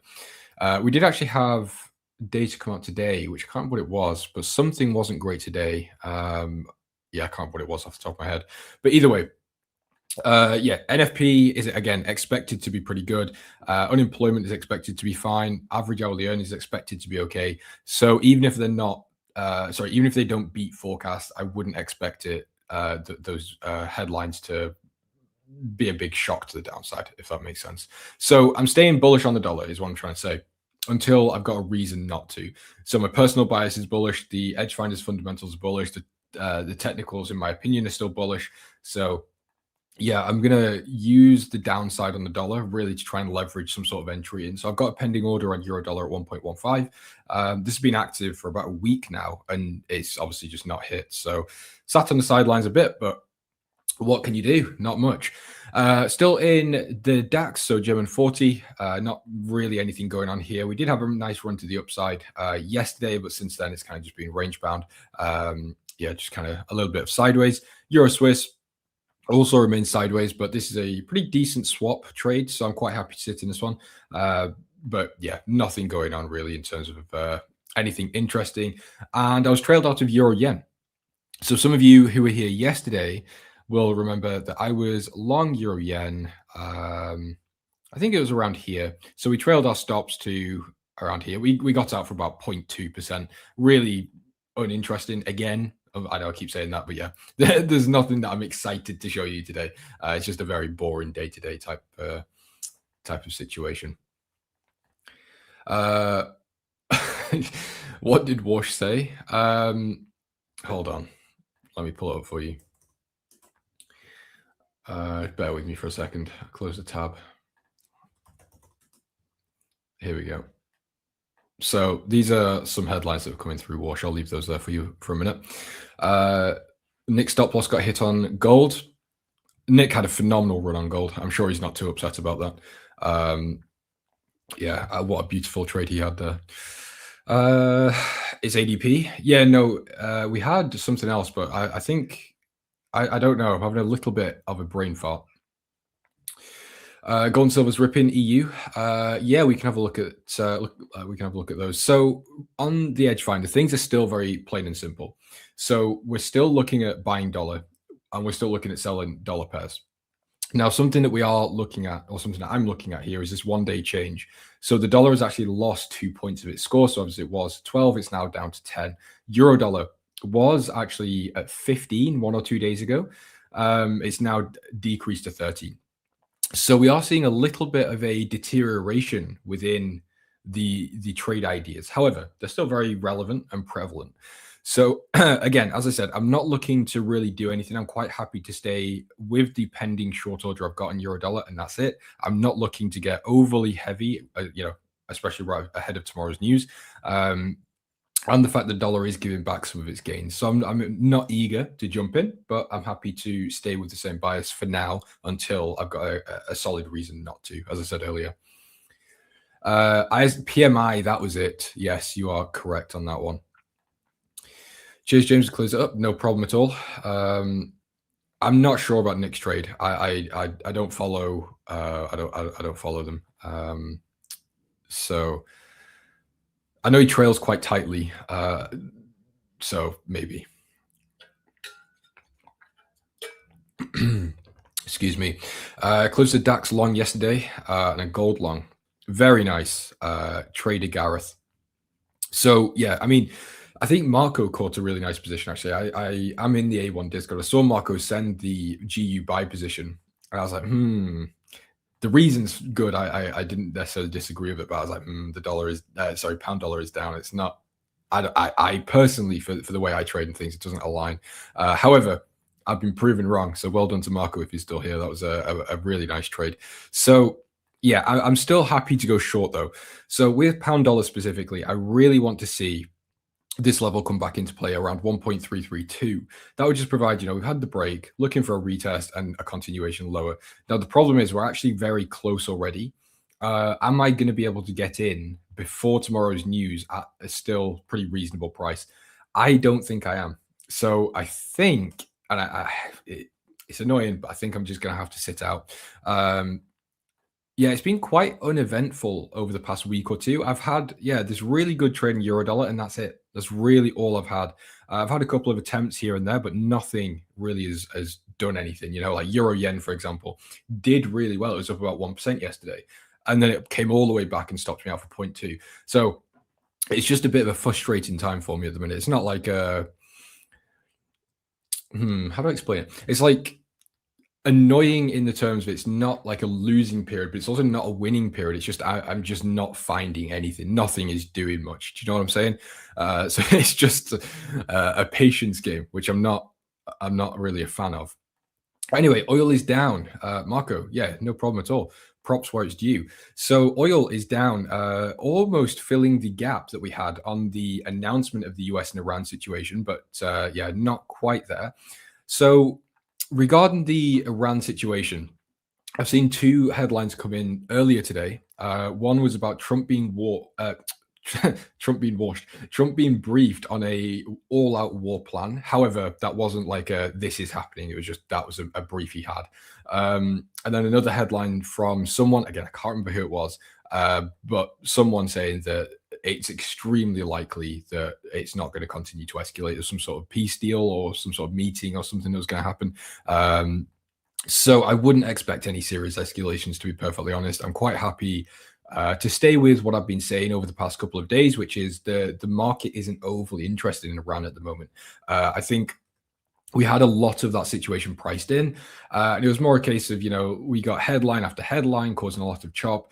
And then we had a new emerging driver, which was, the dollar strength we had over the past couple of days. So I've got no interest in trying to trade Iran or really pay much attention unless we do get some, serious escalation. Then obviously I'd have to pivot. But for now, I think we continue as normal, day-to-day business. Talk about Trizar, ball out. Hold on. It would help if I could type Trizar. What do you want me to talk about here? I think, you know what, maybe a mean reversion. I think maybe we should be buying this dip. Maybe. I don't know, actually. No, I'm joking, by the way. I don't think actually any of us could get in on retail brokers. Even if we could, it would be favorable for us. But yeah, it's the same market. It's the same as dollar try. I put a tweet out actually the other day saying, if you didn't buy dollar try at 20, are you even a real trader? But yeah, it's funny because you look at these markets like, wow, if I just bought, it would have been so simple. But unfortunately, it doesn't work like that because the swaps are awful. And obviously, you can't really get filled as a retail trader anyway. In fact, I don't even think we've got options. I don't think there are retail brokers that will allow you to get into dollar try. There might be a few like interactive brokers, maybe, but I'm not sure. Fed Chair Warsh Q&A, Sintra, no secret. I wanted the balance sheet to be smaller. Should defend on rates. Yes, that is the thing. I don't think really anyone expected Warsh to come in super hawkish, which is another factor I think behind the dollar strength. It was more of a little bit of a surprise. Obviously, we kind of expected they might have to pivot a bit more hawkish due to higher oil prices and the inflation dynamic on the back of that. But I think it was a bit more than what the markets expected, obviously driving that strength quite significantly. So yeah, I think with the de-escalations, I think actually, again, Marco said it quite well. I think eventually it's a little bit more sensible to expect the Fed and other central banks to start pivoting back to where they were. Because if we do have, obviously, the Iran catalyst causing central banks as the primary driver to pivot a bit more hawkish, or at least back to neutral from dovish, and then that situation then obviously comes back or dissipates, then there's no reason to stay on that side that they were. Of course, it's not quite that simple. There are obviously other bits of context and nuance like labor growth and things, but yeah, to keep it simple. Buy some euro dollar. It's a bit tricky at the moment. I'm still bearish because that's what my plan is saying. So, the trend is bearish, the edge find is bearish. My day-to-day framework is still telling me to be short. However, I am a little bit cautious. Obviously, we've had Warsh out today, and then we've also got labor data tomorrow. So we've got average hourly earnings, unemployment, NFP. So that could sway it a little bit. So if we do see deterioration in the labor market, as well as inflation expectations coming down, we might see the Fed lose some of that hawkish stance, and then the dollar lose some of its advantage that we've been seeing. So there is aspects of that. We are also seeing some banks actually having a little bit more of a bullish bias on euro dollar as well. Nothing major. There's nothing I really want to speak on that, to be honest, in terms of there's nothing particularly informative, but something I'm keeping in mental note of. What else do we have here? Wait, hold on. The chat's moving a bit quick. I'm not very good at reading. Take a strangle with iron condor butterfly on it. But like that looks to me like you pulled out a dictionary and just typed in random words. I've got no idea what that means. I know it's some sort of options play. That's all. That's about it. As far as my knowledge goes with that stuff. What do I think about Bank of Japan intervention? Every intervention was weakened the previous one in history. I personally don't think it will happen. Even if it happens, it will have big impact. Well, it depends because it depends on how big the intervention is. Obviously, that it could be extremely minor. It could be a small quantity that they intervene with and get into the market with, which obviously would be a smaller move, or it could be a large one. It could be something like this. There is no way to tell, and this is one of those things. I think there are definitely valid reasons to be short dollar yen. But I would say it's quite a risky play. I think if you were going to go short, it would be more a case of you would have to go in with the full expectation it's going to hit stop loss, but with still obviously that reasoning to back up why it could work. Do you see what I'm saying? It's like any trade, but I think it's just a bit more risk and a bit more expectation of a stop loss being hit. So, excuse me, less risk, less aggressive, and more just seeing will they, won't they, more of a play. But again, that's my opinion. I don't really like trading the yen. I don't really like going short on the dollar unless, again, there is that specific reason to. DXY pump, gold pump, treasury pump. What's going on? Well, not necessarily, actually. Let's see. Yeah, I mean, gold is pumping. Dollar, not so much. The dollar's having a little bit of a hard day. Again, nothing incredibly significant, but it is down a little bit at the moment.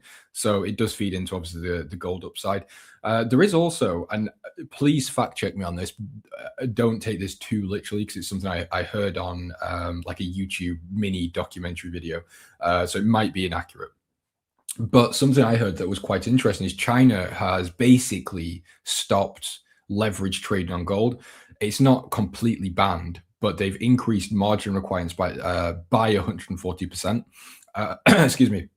And the reason they've done that is because they want to see what the true value of gold is. So there's a whole thing. It would take me like half an hour to explain the whole thing properly, but you know, there is an idea that actually central banks are buying significantly more gold than what the average trader or the retail public know about. So there is the argument, actually, if we do see the dollar start to weaken, you know, we get worse labor data coming out, we do see the Fed pivot a bit more dovish, we could maybe get some really nice buys on gold over the next, 6 months, year, 2 years, 5 years, whatever your time horizon is. Because, you know, theoretically, and this is a big theoretically, this could be a really nice low to buy from. However, at the moment, again, I don't want to get ahead of myself and give anyone the wrong idea. At the moment, I do still think gold is bearish, and I think 3,500 is a reasonable target to have. So keep an eye out. Obviously, it's a case of if this happens, then we look here. If that happens, then we look there. You see what I'm saying? It's trading 101, really. But I think that's kind of the play I'm looking at, really. If we do see the US data start to crumble a bit, I'm going to look to buy gold. I think it's a reasonable discount, really. I mean, considering if we look at the weekly time frame is still very bullish, and it does look like a reasonable pullback. You know, obviously on the 4 hour, the daily, gold has had an absolutely terrible time. But when you zoom out, it actually doesn't look too bad. This looks actually quite healthy. You know, we were constantly overbought on the RSI here, and now we're actually oversold for the first time in, what, 2 years? So maybe this could be a case of, oh, we just had a bit of a mean reversion, and now actually we could continue up towards 6,000, maybe. Again, don't start buying gold based on that, but it's just a theory, an idea. Bitcoin prediction. Interesting question. I don't trade Bitcoin. So I like to do a bullish and a bearish outlook on Bitcoin because it's not something I fully understand. I don't want to take one side and someone take that as me trying to say that I know what's going to happen. You know what I mean? So I think really it's a case of what happens at this level. You know, this is a really strong weekly, daily, monthly level on Bitcoin. So I think, again, if we do see the dollar start to deteriorate a little bit, maybe we could start seeing Bitcoin climb back up. I think this is a fantastic level that longer term investors will be looking at on Bitcoin. I don't think anyone could really disagree with that. However, if things continue the way they are, if we do get good labor data and we see the Fed maintain or even increase their hawkish stance, I think it's very reasonable to expect Bitcoin to start heading towards 45,000. Obviously 50,000 first, then 45, and then maybe 40 after that. But as I said, I want to make it really clear. Bitcoin isn't something I'm well versed in. It's not my area. So do your own research, as you always should anyway. Cattle futures to the moon, again, not my area of expertise. I'm not really a fan of cattle. Thoughts on Euro Aussie? Now that's something I can give you a bit more of an answer on. So let's actually see. We've not really used the Edge Finder so far, to be honest. So let's see what Euro Aussie is, first of all. -1. So actually, I wouldn't mind having more of a bearish bias. Obviously, it is -1, so technically more bearish leaning. However, I don't like to really pay attention to technical signal because I find my own way of finding that. So I've got my own way of finding that. So economic growth being bearish and jobs being bearish is actually quite nice. The only thing really missing from my pillars is inflation. So maybe, I don't know, let's see, what are we looking at here? So weekly is broken below the 200. Daily looks quite bearish, which is good for our idea. The H4 is looking bullish. So I suppose there's two ways we could go about this. We could either use the daily as just the execution time frame. And what we see here, really nice rejection of our 61.8 fib level, obviously an engulfing daily candle there, or almost engulfing. And then today we failed to catch a bid with quite a large wick to the upside. So there is maybe an idea here of being actually just short from market, so something like this. Or if we want to be a bit more conservative on a shorter time frame, we go to the H4, and in this case, I would need to see the moving averages break and then a new downtrend begin. So yeah, it depends. If you want to be a bit more conservative, then yeah, I'd say the H4 is a little bit better. Wait for that change of trend, and then it aligns with the daily, and then you've got the sort of alignment between time frames. That makes a bit more sense. But again, daily does actually look quite nice to go short as well.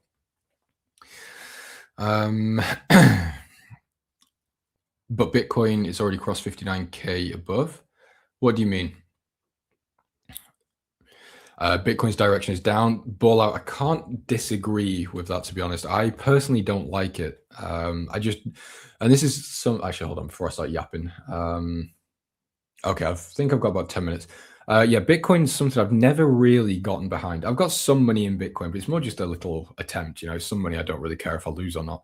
But it's odd because I've never seen any value in it. You know, I've gone through, what, 28 years of my life. There hasn't been a single second of my 28 years on this planet where I've thought I need Bitcoin or I can't do something about Bitcoin. It's actually more of a hassle. You know, it takes longer to transfer than just doing a bank transfer in the UK anyway. America's a bit slower. Everything about it is just inconvenient for me anyway. It was like a hassle for me to have to use Bitcoin for anything. So I just don't, I've never needed to. So, you know, for an average person, my perspective is it's completely useless. Obviously, you know, you could look at it as an inflation hedge and a fiat currency hedge. I get all that, but I'm talking day-to-day life. For an average person, again, it's just not that useful.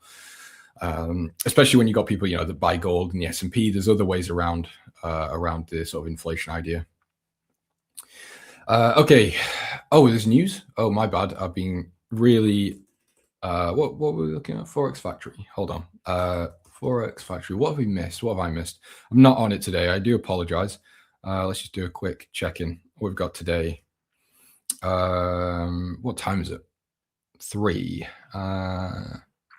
So yeah, manufacturing PMI missed 53.3, down from forecast at 53.8. Not a huge deal in my opinion. I think that's still reasonable. It's above 50, which is good. That's a big thing I like to pay attention to. However, it is still a miss.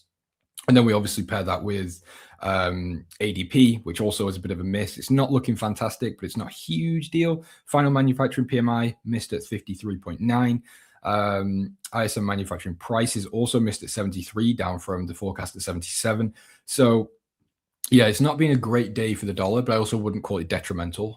We've had some misses, but again, they're not huge misses. I think really the main focus is tomorrow's labor market data. Australia, hold on, US dollar Swiss analysis. Okay. I don't think I've really got much for this market on my personal bias. So I think realistically being a buyer actually does make a little bit more sense. Actually, I'm just looking at this weekly time frame is down quite significantly. Daily is looking quite nice. So daily has cleared the highs. It looks like we're about to start a new daily trend. So the daily looks okay for some potential buys. The H4 looks really nice to go long. You know, we've got a really nice established bullish trend here. And then we've got some pretty decent swaps to be a buyer of the dollar Swiss as well. So, excuse me, I think something like this could be warranted. Or actually, if we went to the daily time frame, it would look a bit more like this, I think. So yeah, I think... yeah, I don't mind something like this. So wait for a pullback into the fib, wait for these moving averages to cross and look for basically just a trend continuation type play. I think that's straightforward. And obviously you'd be banking on dollar dominance to continue. But again, it really relies on what's going to happen tomorrow. I'm putting quite a lot of weight on it. Some people may, some people might not. But for me, it's quite an important factor to say, do I still want to be as bullish as I was previously? Which news is more important to watch? Well, you've got the big three. So you've got inflation, growth, and labor. So CPI, PPI, PCE for the US. Excuse me. Then you obviously got unemployment claims, jobless claims. You've got NFP, those ones for labor, then for obviously a big one. So they're kind of like the core pillars, but then from those you get it feeds into central bank, which obviously FOMC, forward guidance or press conference as well. So they're kind of like the main ones, but there are obviously other things to pay attention to. But hey ho. Late for the show. Hi guys. Dreaming. Good to see you, my friend. Hope you're well. Australian dollar CAD. Yeah, so Australian dollar CAD is a little bit of a tricky one for me. So I don't really like the Australian dollar at the moment. I just don't see much of an edge in trading the Australian dollar. I think you could go on like the rates aspect. They do have pretty high rates relative to their peers. So there is that side of it, but I also really don't like the Canadian economy. I wouldn't want to hold the Canadian dollar as a buyer. So it puts me in a tricky position because obviously when we're trading, the whole point is finding relative strength. I would say the relative strength here is within the US dollar, but again, I think, excuse me, I think it comes now down to opportunity cost. Yes, I think the Australian dollar is stronger, so I would lean more towards being a buyer, but if I took Australian dollar CAD, am I then going to miss out on opportunities that are actually better, like, for example, euro dollar, gold, and whatever else there may be? So, yeah, maybe a buyer, but again, I just don't think it's strong enough for me to be interested. Can we see the update on the Edge Finder? I'm not sure if the Edge Finder will have updated just yet. Let's see. So what date is it first? It's not updated just yet. It'll probably be here in an hour or so. So the Edge Finder is likely actually to tick down. Obviously, it's 100 right now. It'll probably tick down. Actually, I've got no idea what it'll tick down to. Maybe 90 something. I don't know.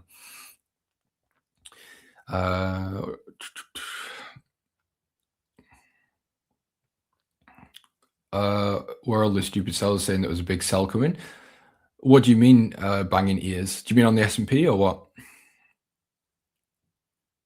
Actually, I've not checked the S&P. Should we see what's going on? I've got a couple of minutes spare. I guess we could do a review. Yeah, it seems like actually they've recovered fine. Obviously, today's data has been a little bit of a positive impact as well. So, oops. Yeah, I wouldn't want to really do anything. I think obviously being a buyer, this is what I've been saying. I think being a buyer is the easiest way to go. You know, first of all, you're following the drift, the natural drift of these markets. But I'm still a little bit cautious. I sound like a broken record. I've been saying this for a while, but I do think it is very stretched to the upside. Not necessarily on like an overvalued side, although I do think stocks are overvalued. But I think on like just technical wise, it just looks a little bit extended. Then obviously, if the Fed continues to be hawkish, we get decent data out tomorrow by the labor market. It might be a little bit of a difficult one where it starts to deteriorate a little bit. However, you know, it seems very resilient. I think that's a fair way to say it. You know, we had risk-off sentiment down here when Iran was going on, and then the market just rallied from there, and it's continued really, a bit of a consolidation period, but overall, it's very resilient. So, excuse me. Again, it puts me in a position where I think being a buyer is easier, but it's just not as clear really as I would want it to be. I'm fairly sure actually the indices are bullish as well. Yeah, so the S&P actually is very bullish. So if we keep it simple and keep my personal bias away, I think being a buyer is actually a lot more really where you'd want to be, not financial advice, of course. So in this case, I think just waiting for a pullback towards 50% retracement will be reasonable. But then is that likely to happen? I don't know, is obviously the answer to that one. So yeah, I would say actually, I know I've said that I think a few times now, but I think I'd need to see these highs get broken on the left, a new high get printed, and then the next pullback, then I could look to be a buyer from there. I think that is kind of the easiest approach really. Okay, ladies and gentlemen, my time has come to an end. I need to leave you all. Well, I'll love you and leave you. Guys, we have got, let's just double check who it is so I can hand over. Tiger. We've got Tiger coming to take over the show, ladies and gentlemen. So have a fantastic rest of your days. I'll see you all tomorrow. Thank you for being here. Don't go anywhere. Stay safe and don't get margin called. See you later.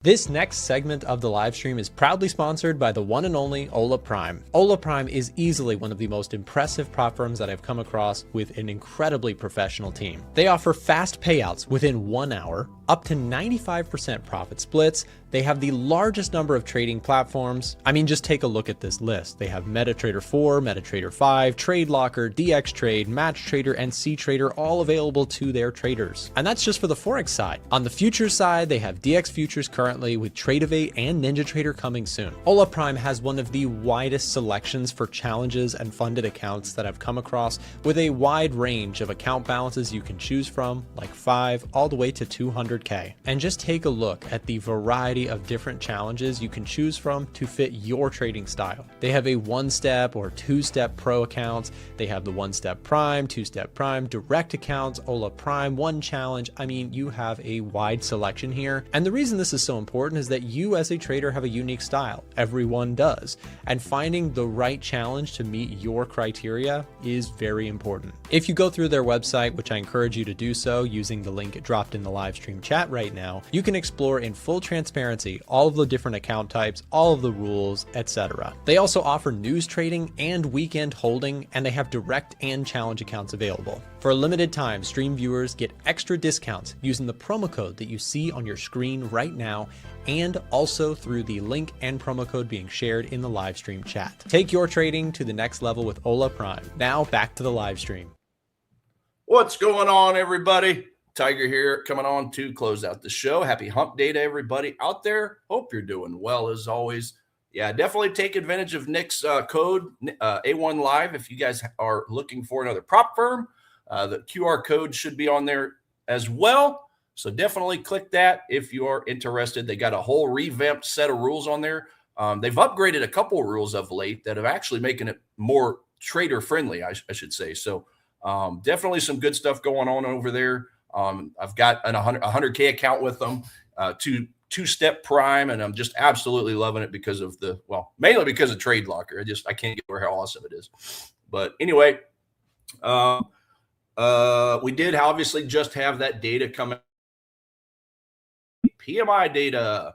We did have a little bit of a miss by 0.5, still comfortably in expansionary territory, guys. So we will finally see a bearish box on the US dollar whenever it gets populated over here.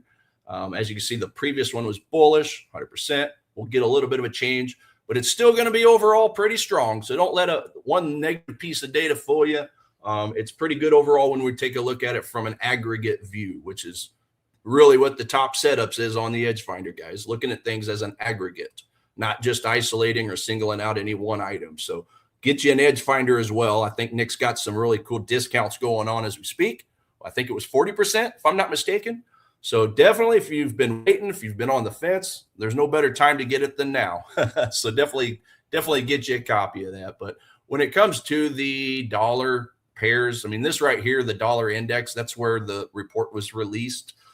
Your dollar base currencies on the bottom left here, your dollar quote currencies on the top. So we haven't really seen a big movement either way. A little bit of a decline for the dollar as expected. But again, guys, that's just more reaction to the negative data. But at some point, I mean, I feel like the overall aggregate's going to step back in and give us some, a continued boost to the upside. So anyway, that's just one piece of negative data. But hey, we had a nice run. What, a week and a half at 100%? Something I haven't seen since I've had the Edge Finder is the dollar, the currency at 100%. But the time has come to start introducing some more red into the system. But anyway, guys, yeah, let me know if you have any specific tickers or anything you guys want me to check out. We can definitely do that. Hey, Tiger, are you in any trades? Asked Christian. Yeah, I'm still in that. I'm still in that pound dollar short. Real close to gold, though. I gotta say, we've been talking a lot of gold lately.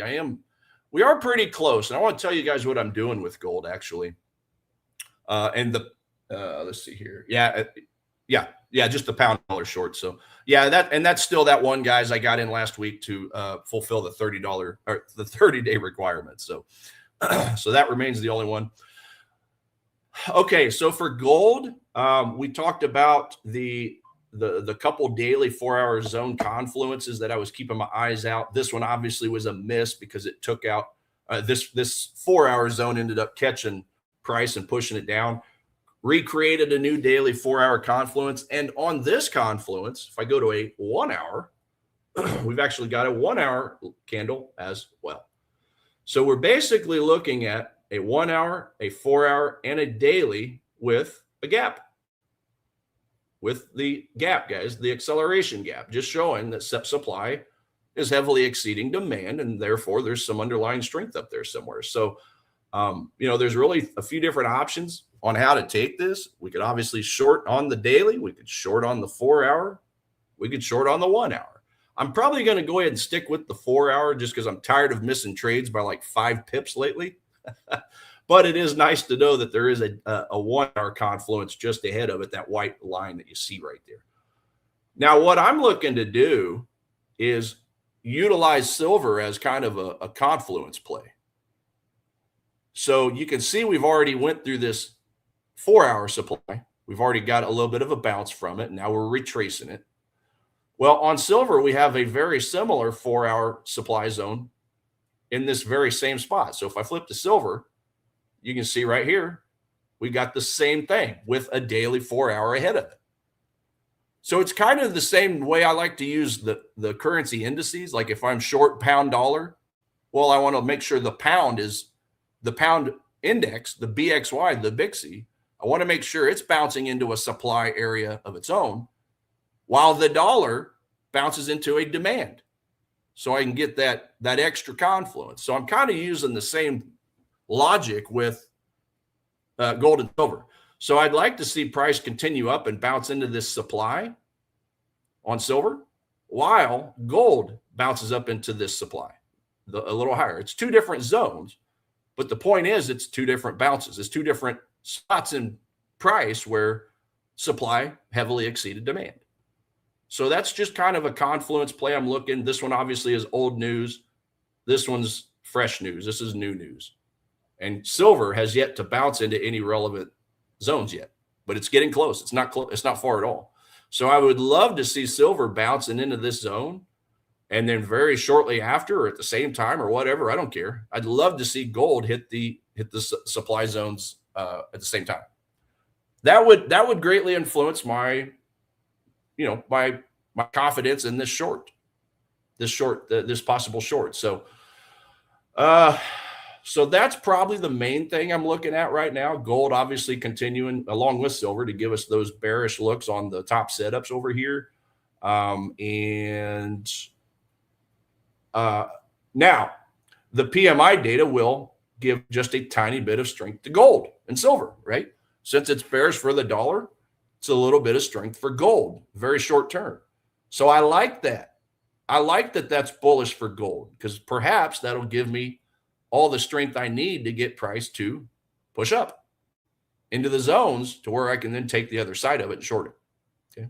So that's one thing I love about this data coming out positive, because overall, you guys would agree the dollar is still strong. That one piece of positive data is not going to affect gold as far as bullish or bearish. It's still going to be bearish. And I just think that that'll be a pretty cool little confluence play between the zones on gold, silver, and then the data, the data points as far as the PMI data goes. So that's kind of the way I'm looking at that. What are your thoughts on shorts on Kiwi Swiss? Okay, let's take a look at that. Kiwi Swiss giving us a bearish -6. Pretty good crowd sentiment data favoring that. So that would tell me that the average retail trader at home on their computer, their smartphone, is long, net long. So that is a contrarian signal to the downside. We've obviously got bearish trend, bearish seasonality. You do have a few blue boxes over here for interest rates, unemployment rate, and I think that CPI. But other than that, there's a lot of red and a lot of neutral. So let's go take a look at that. Okay, so silver just hit that supply zone. That's what that alert's for. Now I just need gold to climb a little higher and bounce into this zone. Okay. As we can see, silver now bouncing in. I just need gold to go a little higher. That's all I'm asking. Just go a little higher. But anyway, Kiwi Swiss, having a look as always, guys, especially if it's something I haven't looked at in a while. I always want to get my daily on the right, see where my swing lows, swing highs are, my series. In this case, it looks like we've got some downtrend going. This is another one of those messy currency pairs. Like I think yesterday I was telling you guys about pound Swiss, just as an example. That was the example yesterday, where you got just wicks everywhere, okay? Knees and elbows, wicks and bodies everywhere. It's pretty ugly price action. I don't like it. I hate it, in fact. But at least we broke a structure, a daily structure right here. Okay, so that is one good sign that I do like. Let's go do this. I gotta have my items right. So we broke that structure there. We did break a gap down here on looks like Monday the 20th. Haven't broke this major structure yet, but this was a pretty strong structure at one point. Followed by a yellow candle on this leg up, this leg out, strong gap, broke some structures. Look like a triple bottom if you zoom in on that a little more, maybe even a quadruple, however you want to look at that. So at one point, this structure was pretty decently strong. And that's the structure that we have now broken to the downside. So remember, it takes a lot of money to break a structure.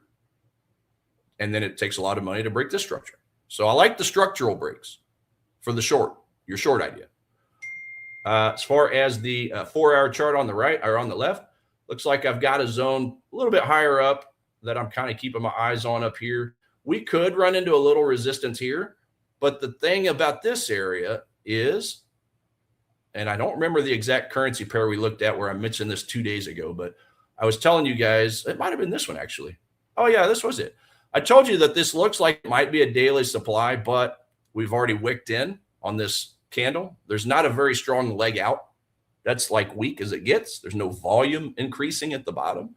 So I'm not going to look at this as a daily supply for a number of reasons, but especially on a 4-hour, because that's just way too many candles in this basing area. Way too many candles. That's like 3 days worth. You think a bank has enough time in 3 days to possibly distribute, since this price dropped, to distribute their order if they had accumulated a lot from a price point further back? I think that's probably plenty of time. So I don't like this area to short from. I don't think there's going to be, or I don't feel like there's going to be a ton of unfilled order potential there. But if we go a little higher up, I do. Okay? Because now we're getting a little higher on the curve. Pretty strong gap coming out of that. We broke this structure right here, right there.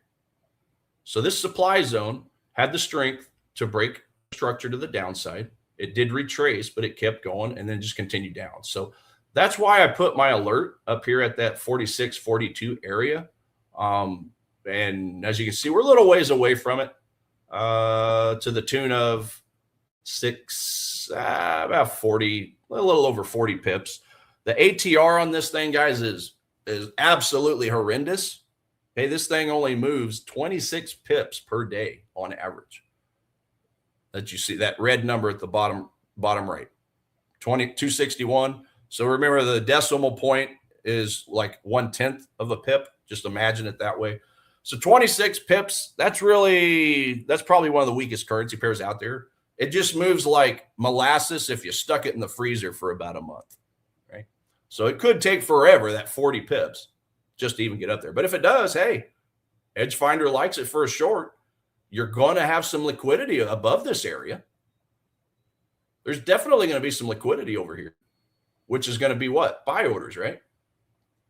So these shorts that had the strength to push price down, break structure, they got to put their stop losses somewhere. So I would anticipate they'd be putting it somewhere in this area. And then I personally would want to give it a protective stop a little bit higher up, just to account for whatever liquidity, account for however big that range is on this liquidity right here. So that's probably what I would be looking at if I were trying to short pound Swiss. And you do have also, let me go back in time a little bit. Okay. Yeah. I don't think this is relevant anymore. This old former support resistance. Again, it's a pretty choppy currency pair. This is probably the least traded currency pair on my list, mainly because of how slow it is and this puke fest right here.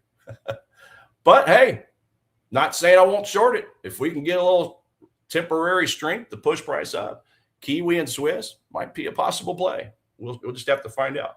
what is Kiwi Swiss looking like? So Kiwi is 57%, Swissy is 71. So Swissy is a stronger currency.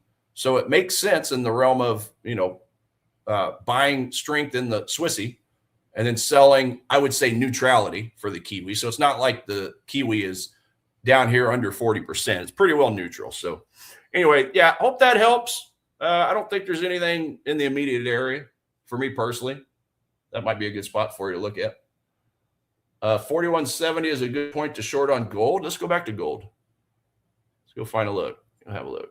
4170. Yeah. Yeah. I mean, again, guys, I can't emphasize it enough. Definitely not a financial analyst, but I'm interested in it. I'm very interested in it for all the reasons I outlined just a little bit ago. Confluence points, multi-time frame confluence points, gaps on all three of those time frames. I like it. Really do like it. So, but anyway, yeah, that's gold, silver.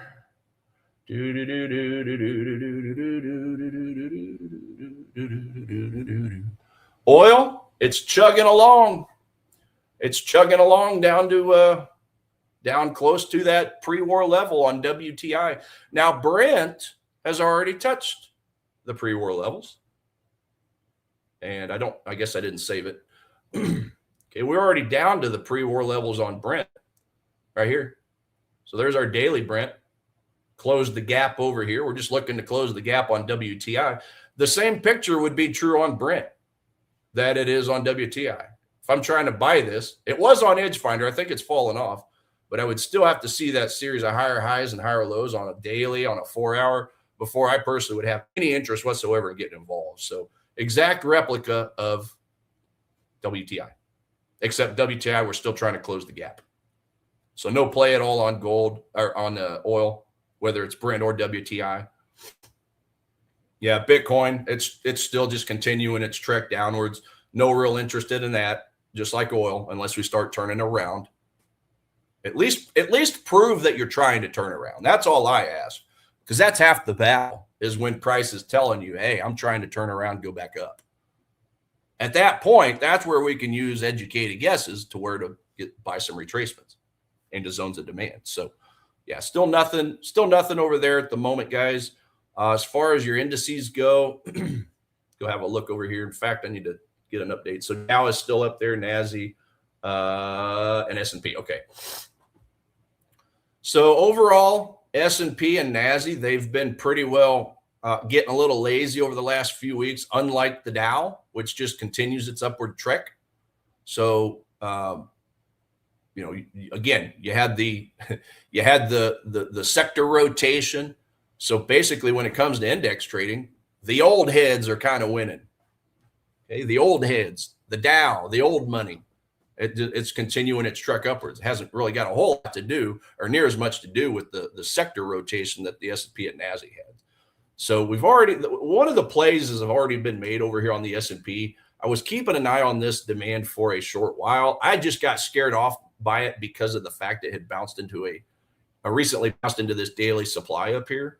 Daily obviously being bigger than 4-hour. I just wasn't quite feeling it, but it made a liar out of me. Now, if it would have done what I asked it to, which is break this structure first, I would have been all in on this zone.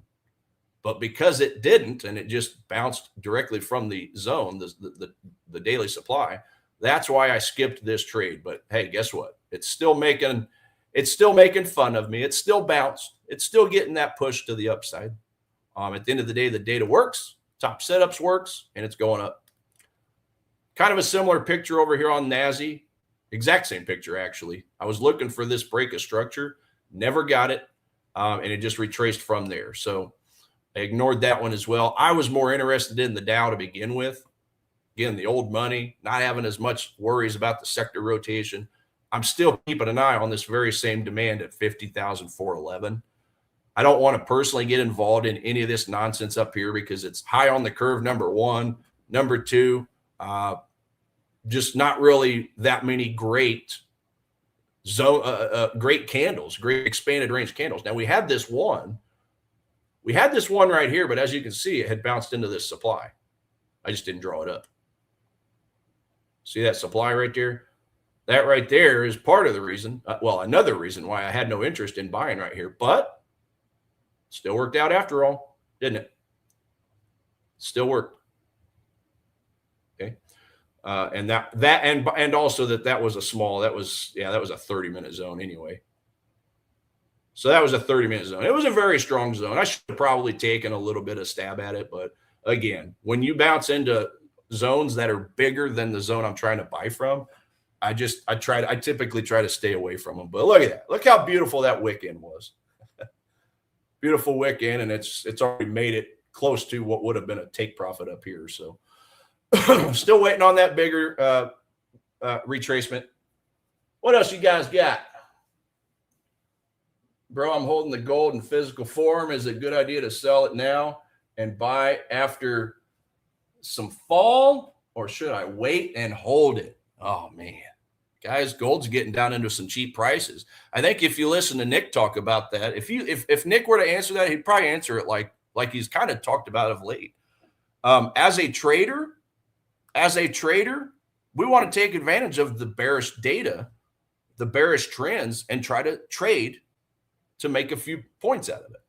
But if you're a longer term, like your portfolio or longer term trader, position trader, it's probably a good idea to start scooping it up.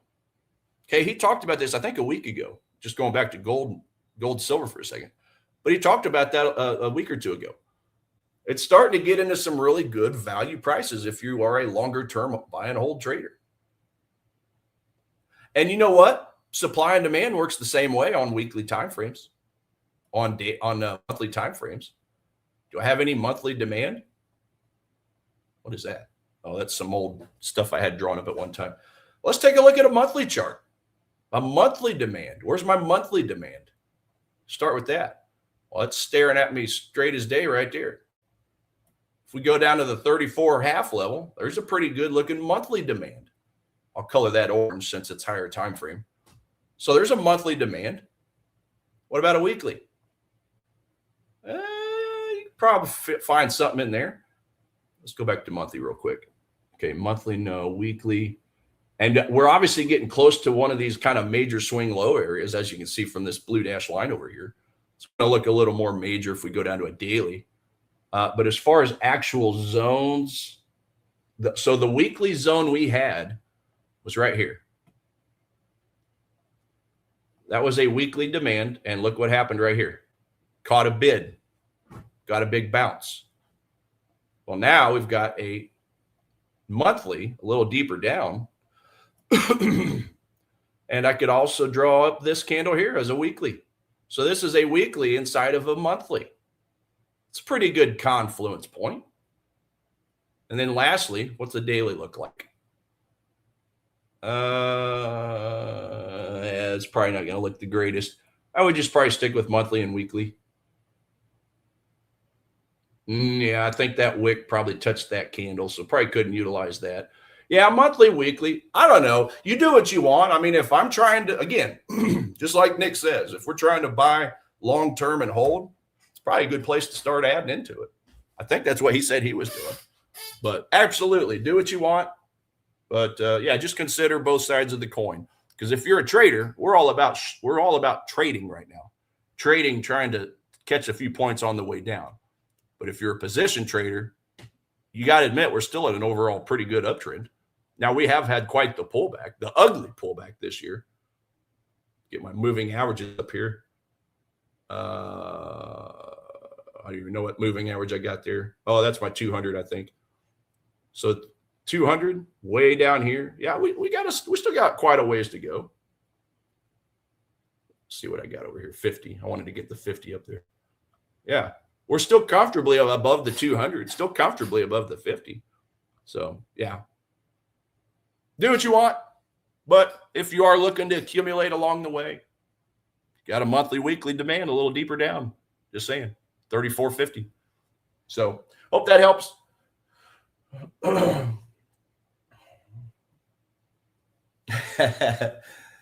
Yeah. All right. All right, guys, let's take a look. I've got a few minutes left. Take a look at a few of the majors since we already went over the bulk of the non-FX assets. Let's go to a 4-hour So Aussie dollar still on the bearish list. Nothing changed. This thing has just been dancing in this daily demand forever. Now, we did get that break and close I mentioned yesterday, which opens up this red projection arrow for me personally for that supply. So we're still a long ways away on that one.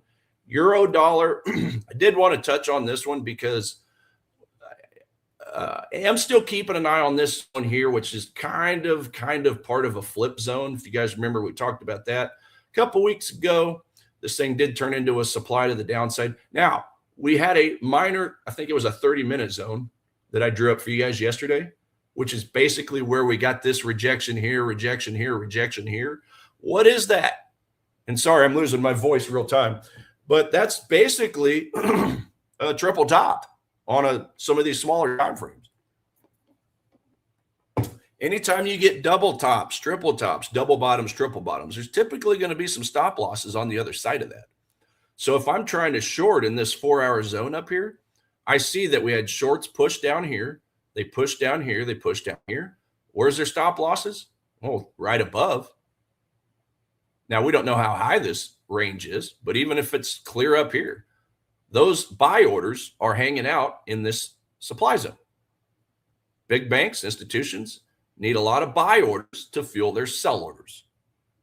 And then just the unfilled orders that remain in the supply zone, I think that that's a pretty good confluence in its own right for the euro dollar, which is, of course, giving us the most bearish score at -13. So this, when it comes to FX pairs, this is my favorite short opportunity. Just got to wait for it to come up and sweep this liquidity, take the unfilled orders so I can take the other side of it and follow the banks. Okay. Follow the banks. Learn what the banks are doing. Follow the banks. That's how I would suspect to follow the bank on this particular bearish bias. Okay. Euro dollar, pound dollar. That's the one I'm still. Oh, never mind. It looks like I did finally get tapped out. So yeah, you guys remember I put my stop loss above this. So the next stop on pound dollar is a little bit higher up on this 4-hour. But between between euro dollar and pound dollar, I think euro dollar is going to be the one I'm going to stick with for now because pound dollar has way too many choices for me at supply right now. And I just think I like the euro dollar look a little better for now. Okay. It could make a liar out of me if I'm wrong on this supply. Well, got a few to choose from on the pound dollar short side. You got a 4-hour zone there. Former support becoming resistance. We're really not that far away. So this is honestly going to be a little bit hard of a choice between pound dollar and euro dollar. Well, let's go take another look over here. Pound dollar is -9. Euro dollar is -13. Now, we already know the PMI is going to update. So euro dollar is 4 points weaker than the pound dollar. Now, that doesn't always mean that's going to be the one I just default to, but it'll definitely influence it because there's more points where the dollar is stronger than the euro, than the pound dollar. So probably going to be, yeah, I'll probably end up flipping a coin between the two. Or I could also put in half a position on both, right? I could take advantage of both and have two currencies. Try to help me out. Last part to that is over here. Again, euro dollar, or the euro, I should say, is the weakest currency. Pound is right there in my bearish avenue as well, 40 or lower. Probably going to stick with euro dollar, though. Euro is the weaker of the dollars. Christine Lagarde flapped her lips the other day. She says they're being a little extra cautious. In fact, I did this little chart, guys. I'll end it on this. I put together this little chart for you guys where I just simply asked it to give me an idea of how these people govern. Jay Powell, obviously on his way out. Kevin Warsh coming in here in the middle. And Christine Lagarde. The thing I thought was interesting was how, and I watched Christine's speech at the ECB forum in, Portugal is where they're at. Yeah, Portugal. And she talked about how she was forward guidance, but she's moving away from it. So I'm just curious. What do you guys think? Is Kevin Warsh, is he having a big influence on Christine Lagarde? That's the two biggest economies in the world, okay? And I think the European Union, the Eurozone, I think they're slightly bigger than us here in the States when you look at all the collective countries. But she sounds to be moving away. She sounds like she's moving away from forward guidance as well. And it even says right there for Jay Powell, he used it heavily, but became more cautious.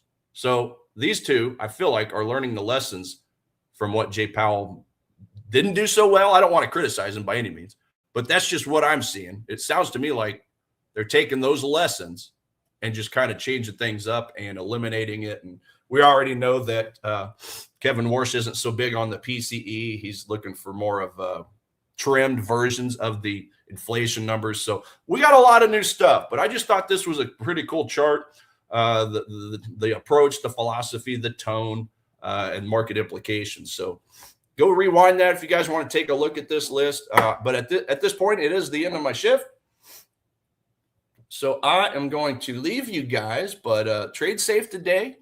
And just one last quick look at over here at the Dixie. Okay.